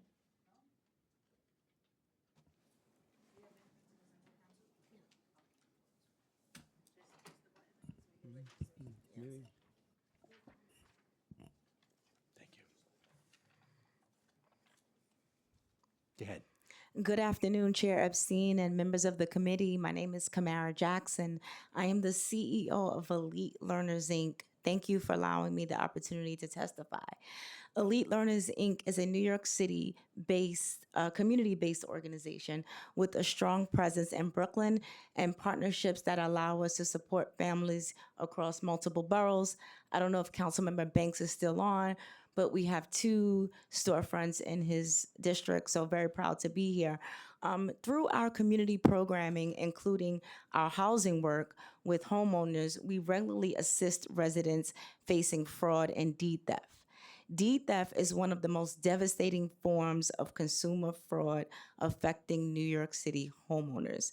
Victims are often longtime residents, seniors, immigrants, and families facing financial hardship who are targeted by bad actors offering foreclosure assistance loans. They come in all forms. They offer modifications, some offer quick cash deals. Many homeowners do not realize they have signed documents transferring ownership of their property until it is too late. Through our work at Elite Learners, homeowners receive assistance.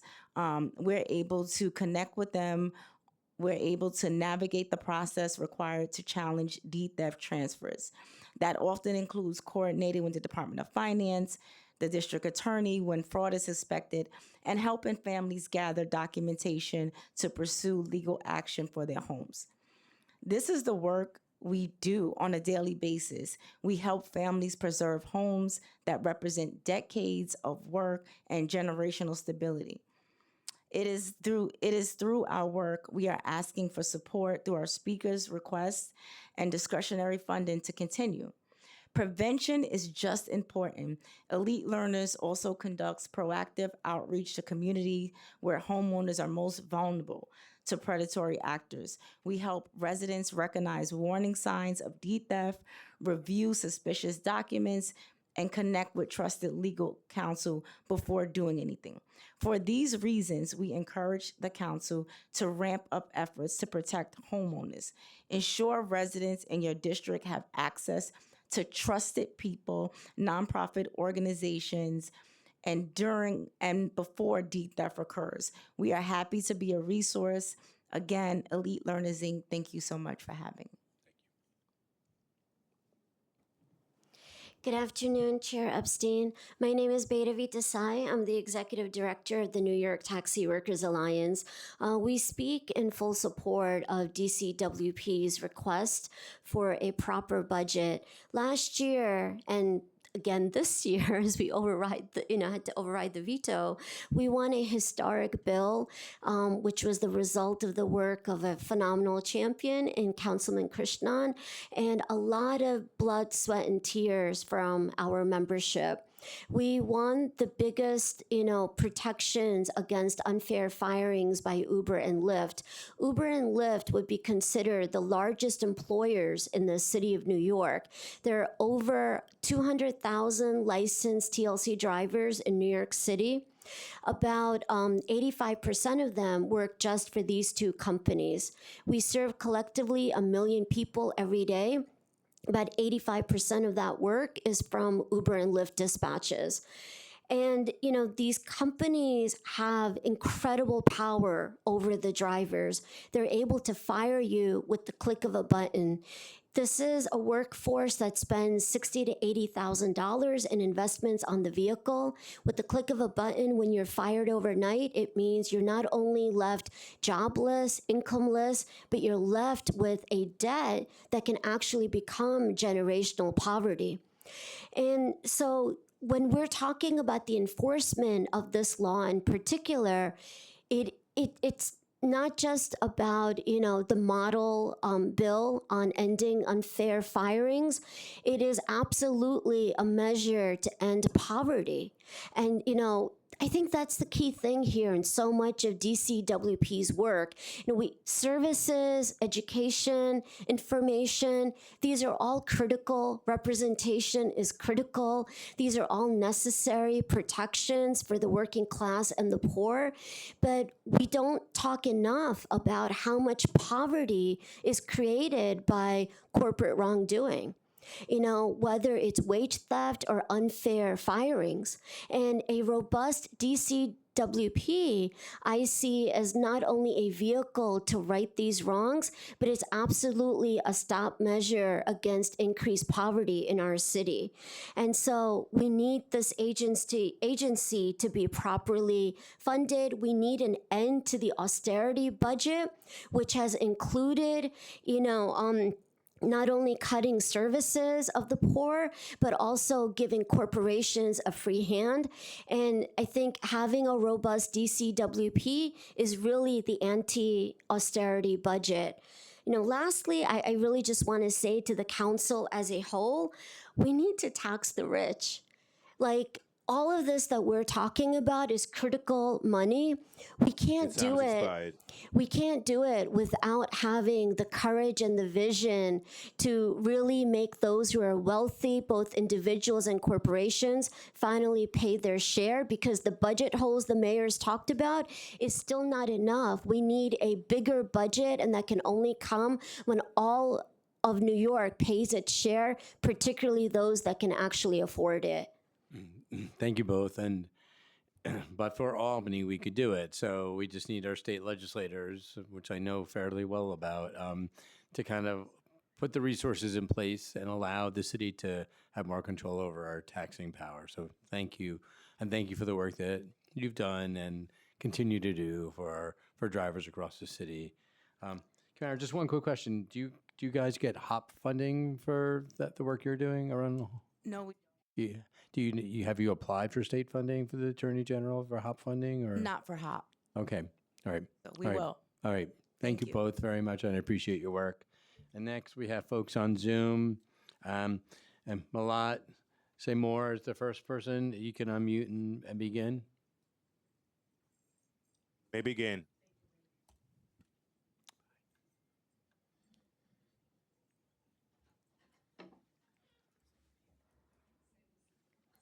I don't know if you're still there. I can't tell, but if you can't unmute.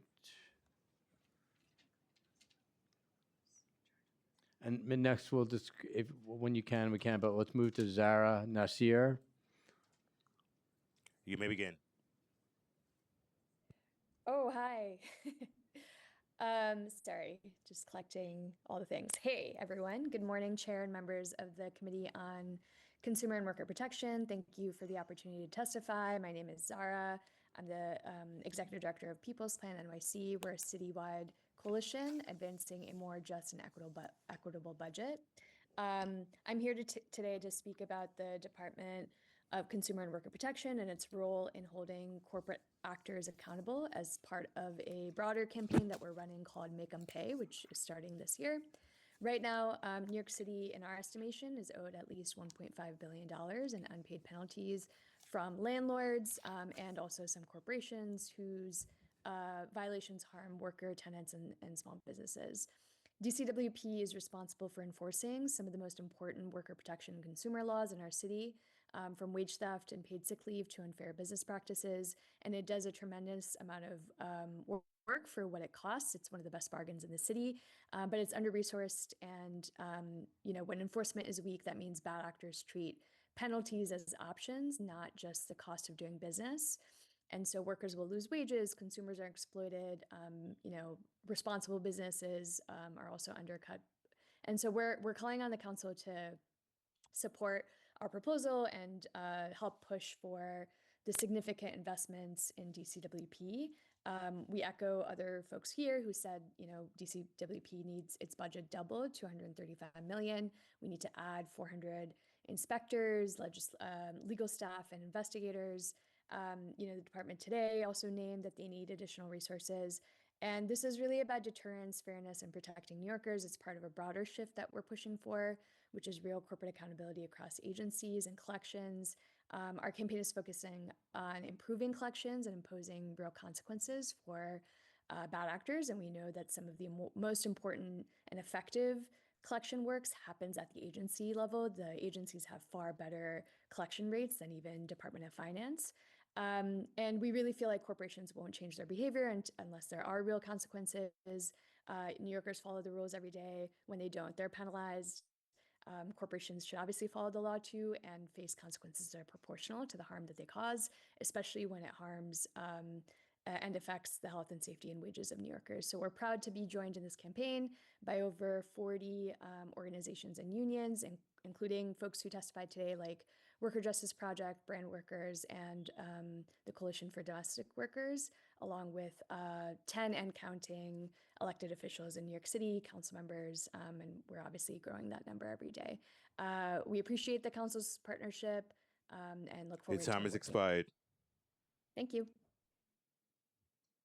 Thank you very much. And is Malat there? You may begin. Yes, thank you. Good afternoon, Oliver Chairperson and distinguished members of the New York City Council Committee on Consumer and Worker Protection. My name is Melat Siyum, and I'm the Director of Policy Advocacy and Strategic Partnerships at the New York Network of Worker-Owned Cooperatives, also known as NCNOC.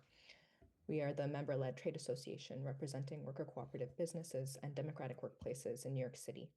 I'm here alongside my colleagues from the Democracy at Work Institute, Center for Family Life, Workers' Justice Project, and our Advocacy Council members, representing 10 other organizations that make up the Worker Cooperative Business Development Initiative, WCBDI. We are here asking New York City Council to continue supporting the expansion of worker ownership in next year's budget and firmly into the future. Since the inception of the initiative, we've created over 200 new worker cooperative businesses and over 1,200 new jobs that are not only providing higher hourly wages, but also building wealth and assets for individuals who are overwhelmingly BIPOC women and immigrants. We have seen firsthand how our initiative has served to bolster our sector, strengthening existing cooperative businesses and creating new ones. The initiative partners have collectively worked to create a comprehensive ecosystem of support for worker businesses that not only ensures creation of new worker cooperatives in low-income areas, but also the technical assistance needed to sustain businesses and create jobs, as well as the education and outreach needed for communities, interested entrepreneurs, and allied organizations. We did a lot of work during the pandemic, early years and beyond, to bring in over 20 million in grants and loans to cooperatives and keep them afloat, and we did this with a 3.7 million budget. We are here asking City Council to enhance our funding to $5,097,000 in order for our initiative to double down on the essential long-term economic recovery for worker-owned cooperative businesses that we will need to claw ourselves out of this crisis. We thank the City Council for the opportunity to testify and hope that you will consider our budget priorities and recommendations during this year's budget negotiation process. Thank you. Thank you very much. And I really do appreciate the work of building more worker co-ops, something that I was involved with back in my old legal services days when we got that started. So thank you. Thank you, Councilmember. The next person is Catherine Merzek. You may begin. Hi. Good afternoon, distinguished council members, and thank you for the opportunity to testify online today. My name is Catherine Merzek, and I'm a worker owner at two co-ops here in New York City, the Samam Kaya Yoga Back Care and Scoliosis Collective and Oasis Solidarity Collective. We're members of NCNOC. You already heard from my colleague Melat, which is a partner organization in the WCBDI initiative. And your support of our community of democratically run businesses helps to protect and create jobs for women, immigrant workers, and communities of color across the 5 boroughs and in a wide array of industry. Thanks to City Council's support, New York City has more cooperatives than any other city in the US. And I'm testifying today to urge you to continue to support the great work of WCBDI, enhancing the initiative's funding to $5.09 million, and to also support commercial rent stabilization to protect New York City's workers and small businesses from displacement. The first co-op I joined, Samam Kaya, is a very special little studio for therapeutic yoga in Chelsea, with classes both online and in studio. I'm proud to say my 19 other worker owners and I have been democratically running the studio together for 11 years in the same space the whole time. To make yoga accessible to all ages and abilities, we use specialized rope walls and equipment, which incurred a lot of startup costs that we are still paying back. Getting our business through the pandemic was a huge challenge that forced us to close our physical space temporarily and pivot to teaching online. But we were able to get through it for 2 main reasons. 1, because we're a cooperative, and 2, because we were lucky enough to have a reasonable landlord who was willing to work with us. As a cooperative, we banded together to decide as a team how we would pivot, divide the labor, and work together to keep the studio afloat, while making sure our teachers who most needed to work could keep teaching online and make ends meet. We were also grateful to have access to technical support from WCBDI partners and a couple small grants specific to worker co-ops. This support provided pro bono legal services with Take Root Justice to help us with the negotiation of our lease, and Nycc Cooperative Sustainability Fund, which allowed us to pay for consulting sessions to help manage some communication and distribution of labor challenges during the transition and to strategize for the future. Nycc Grant Fund was also a huge support for my other co-op, Oasis Solidarity Collective, which is made of a diverse group of worker owners with the mission of providing training and education on worker cooperatives and meeting facilitation services with an anti-oppression lens. Nycc Grant Fund allowed us to cover the cost of a new website as we go through a rebranding strategy. Even though both of my small cooperative businesses are surviving, it's incredibly difficult to thrive in this economic environment. It's a myth that the pandemic reset commercial rents for small businesses back to reasonable rates, and commercial tenants have extremely limited protections from being pushed out by exorbitant rent hikes or evictions, even when they've built a community around their space and spent tens of thousands of dollars building it out specific to their needs, as my co-op has. This causes the death of so many Your time has viable, expired. well-loved businesses. Just a moment, like 2 of the yoga studios I used to work for before they sadly had to close because their landlords were not so reasonable. The system should not be based on the luck of the draw and the whims of the particular landlord that you end up with. So all in all to say, please enhance WCUI's funding to 5.09 million and please support commercial rent stabilization to protect our beloved small businesses from displacement. Thanks so much. Well, thank you for your time, and thank you for the letting us know how important worker-owned cooperatives are, as well as affordability for our commercial spaces. Maybe more CLTs would help with that. I want to notice that Councilmember Sanchez, P. Sanchez, couldn't be with us today because of other commitments, but I had hoped she was able to join. Our next is Nilbia Coyote. May begin. Good afternoon, Chair and members of the committee. My name is Nilvia Coyote, and I am the Executive Director of New Immigrant Community Empowerment, NICE, located in Jackson Heights, Queens. I'm sorry, the noise, it's literally the 7 train passing. For over 25 years, NICE has been a trusted community organization and frontline responder for New York City immigrant workers during our city's most acute crisis. Our deep integration allowed us to reach how to reach individuals, and currently NICE core purpose is to intentionally drive economic mobility and community integration among immigrant families through our empowering model, the Pre-Apprenticeship for Life and Work. Today, we strongly urge the Council to fully fund the New York City Department of Consumer and Worker Protection, DCWP, in the upcoming fiscal year 2027. For our communities, immigrant workers, women, pre-apprentices, day laborers, domestic workers, and survivors of labor exploitation, this agency is not just an abstract one. It is a critical lifeline. It represents one of the few institutions where workers can safely report abuse, recover stolen wages, and demand accountability without fear. At NICE, we witness daily both the harsh realities and the extraordinary resilience of low-wage immigrant workers. Workers come to us after enduring wage theft, unsafe workplaces, sudden termination, and retaliation for asserting their rights. We have heard a lot today. Many are excluded from traditional labor protections or silenced by fear tied to their immigration status. Without strong enforcement from DCWP, these workers are left vulnerable to ongoing exploitation. At the same time, we know that enforcement alone is not enough. Workers must also have pathways to economic mobility, dignity, and long-term stability. This is why now NICE launched the Pre-Apprenticeship for Life and Work, a comprehensive workforce development model that equips immigrant workers with job readiness skills, industry-recognized certifications, professional ESOL, and critical life skills training. Through our program, participants not only access better job opportunities, but also build the knowledge and confidence to assert their rights in the workplace and navigate systems that have historically excluded them. This is where the work of DCWP and community-based organizations intersects powerfully.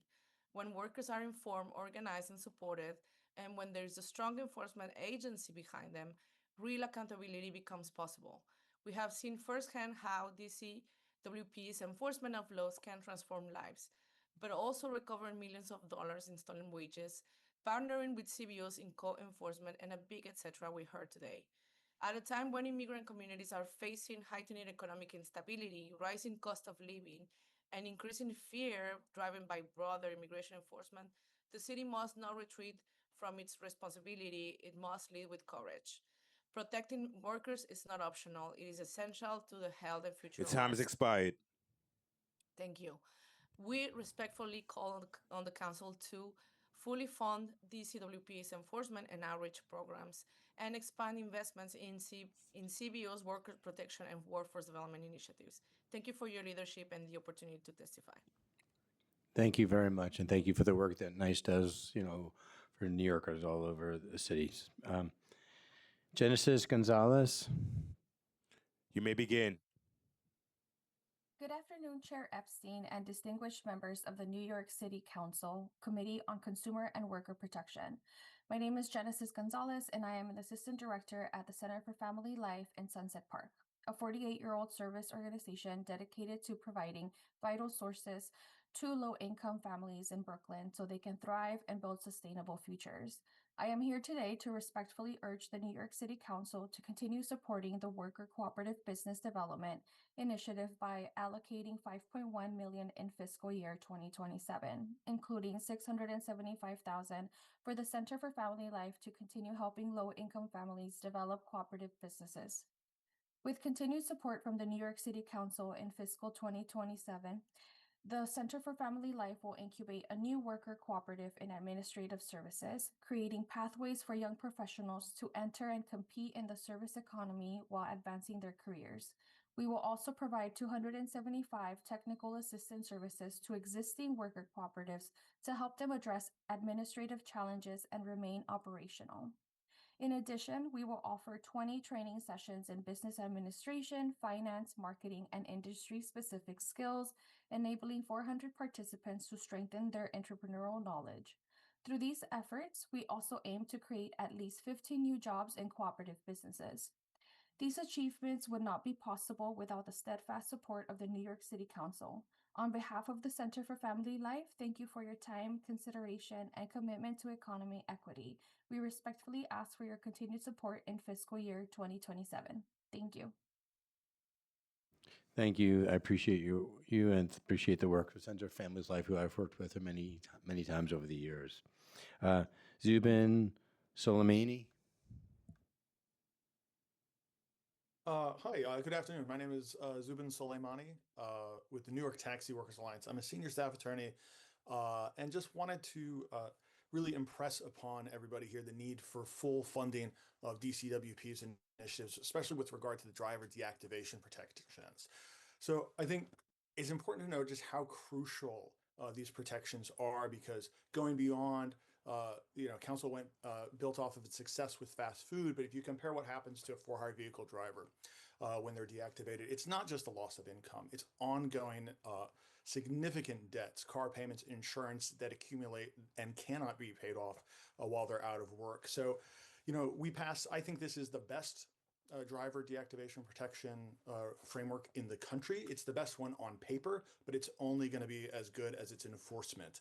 I would note that other places that have driver deactivation laws, the laws included funding for driver organizations to do these appeals sort of independently, perhaps in an informal way. And we rejected that model because we need real, solid, enforceable legal structure here.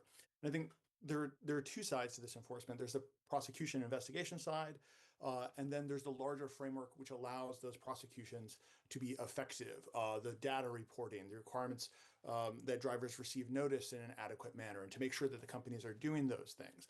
And I think, on the one hand, it was really important to us as we push this bill with Councilmember Krishnan, that there would be a private right of action. And we think that a lot of cases would be appropriate for a private action, but there are always going to be some cases, especially those that require more of an investigative push, they're going to be more appropriate for public action. So on the one hand, it's important that DCWP has adequate funding for their investigations and their prosecutions, but that larger piece of compliance with the data reporting and the notice and all of that is going to make it that's necessary even where drivers choose to go with a private attorney to court or arbitration.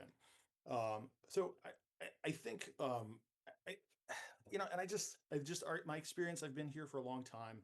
We've dealt with the city regulating drivers' behavior for a long time in the TLC context. And I think it's important to note that there has never been a problem with the city fund. They're looking at regulating whether driver behavior is appropriate or not in the context of punishing them. The TLC has an army of lawyers who prosecute drivers. They move them quickly, and to just the level of minutia in which they punish drivers has been, in 1 year, I recall, I searched the database, there were over 100 violations for drivers using the wrong tone of voice. I'm not kidding. I'm not making this up. It was a discourteous violation for speaking in the wrong tone of voice. I represented a driver once who was charged with an act against the Your public time has interest expired. for using a nebulizer so he didn't have an asthma attack and didn't stop breathing in the car. So we can always find the resources when it comes to punishing this workforce. I challenge everybody here to do the right thing and find the resources to make it so that drivers who have been unfairly deactivated have a stable life, a stable income, and can remain at work when they get fired through no fault of their own. Thank you very much, and appreciate all your work, and I know how important this is to all of us. Marissa Centeno. You may begin.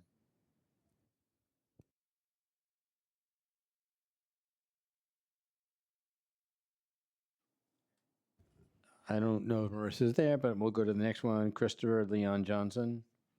You may begin.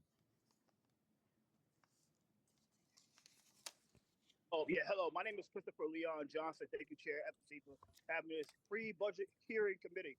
I want to make this clear that, look, I think that the city, I know that shout out to Zoran Madani for being the guy that had the balls to stand up to our corrupt commissioner, Jessica Tisch, to repeal the criminalization of deliveristas.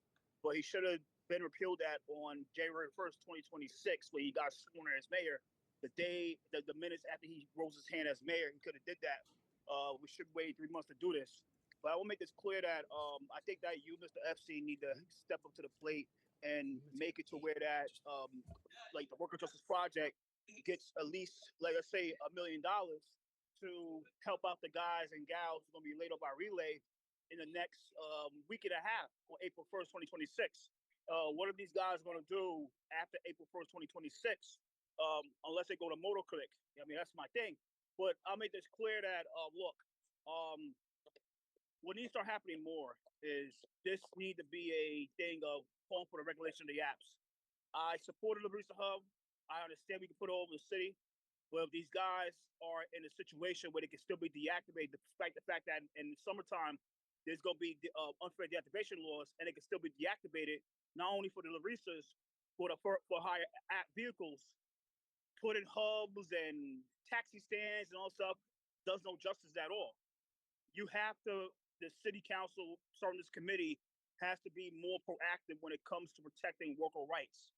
And I believe that the city council need to make a letter and openly condemning David Doe for selling out the Taxi Workers Alliance and working with Empower.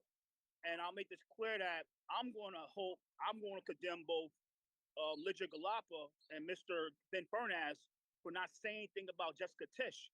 They not one time in the past 3 months or even the year prior called out Jessica Tisch for the criminalization of the Laristas. It's going to end on 27, but the damage has already been done. Look at the cause and the effect. A lot of guys had to go to court, lose pay and stuff like that. And you can say that, Relay is going to, they're going to be held accountable. But what about the money that the city should be paying these guys and gals back for missing days out of work? If I had it my way, I'll be suing the city on behalf of the Laristas so they can get paid back from the city for taking time off work for the unfair for the criminalization for them for getting tickets going to court. If I had my way. But I think the city council, like I said, this going forward, my goal is right now is that Relay need to be held accountable. They should not be pulled out the city like this. It's wrong for these guys to be able to job on April 1st, 2026 with nowhere to go. And this is where you went, where if Uber and DoorDash didn't want to, you couldn't get on Uber and DoorDash. This is where you went. So these guys we have a job. So we can talk about worker justice all we want, but my time is expired. Go forward and help out these guys with Relay. So thank you so much and enjoy it. Thank you very much. Next is Christine Hines. You may begin. Okay, so if we don't see Christine, maybe CJ Hayes. Next, You may begin. no CJ, maybe Brandon Lee Clayton. Okay, next maybe Ben Fuller Gogans. Next is Alan without a last name. And last that I have listed is Ladis Munoz.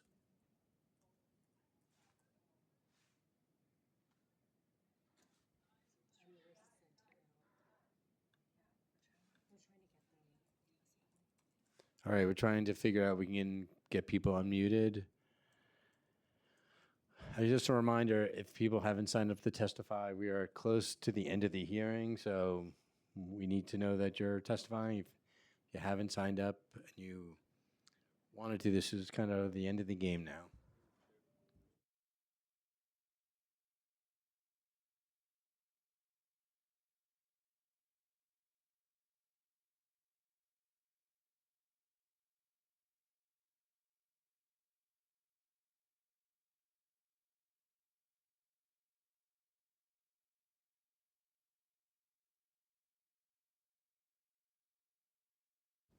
Yeah, I think we see someone raising their hand. We're just trying to figure out what the problem is getting them unmuted.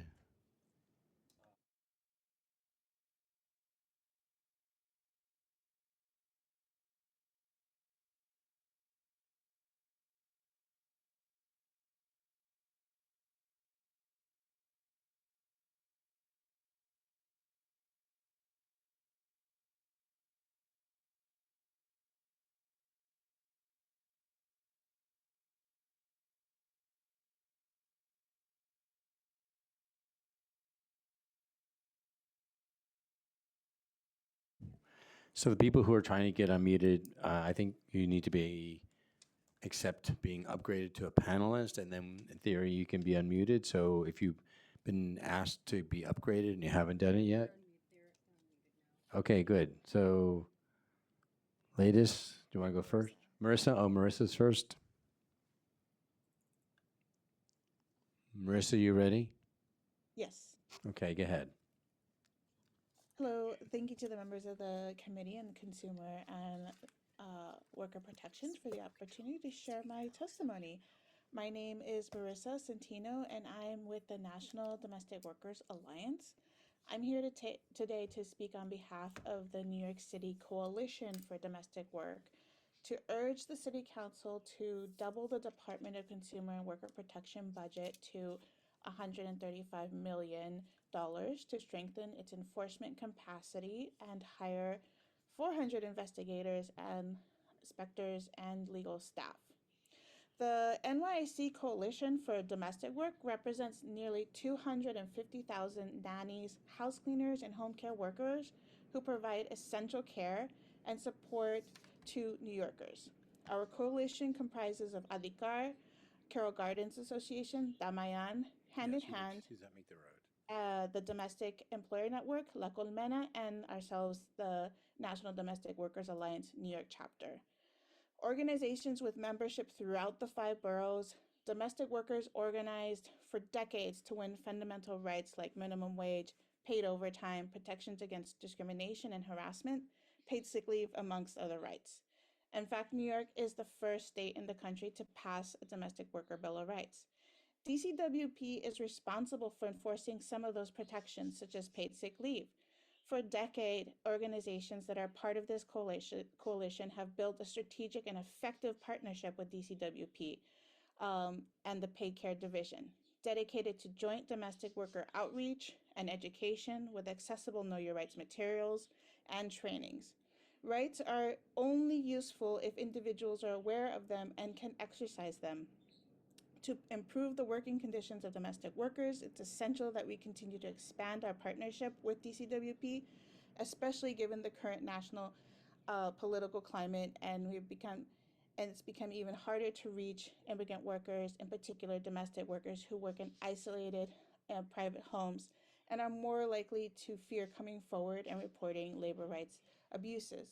In addition, DCWP launched an innovative project called the Mediation Program in 2022 which has become a critical resource for domestic workers in New York City, providing fair and accessible, effective pathways to resolving workplace disputes and recovering unpaid wages, including unpaid sick leave and other rightful earnings. We've seen a successful roster of workers who we've been able to usher through this mediation clinic, collaborate, and we have seen success in wages recovered.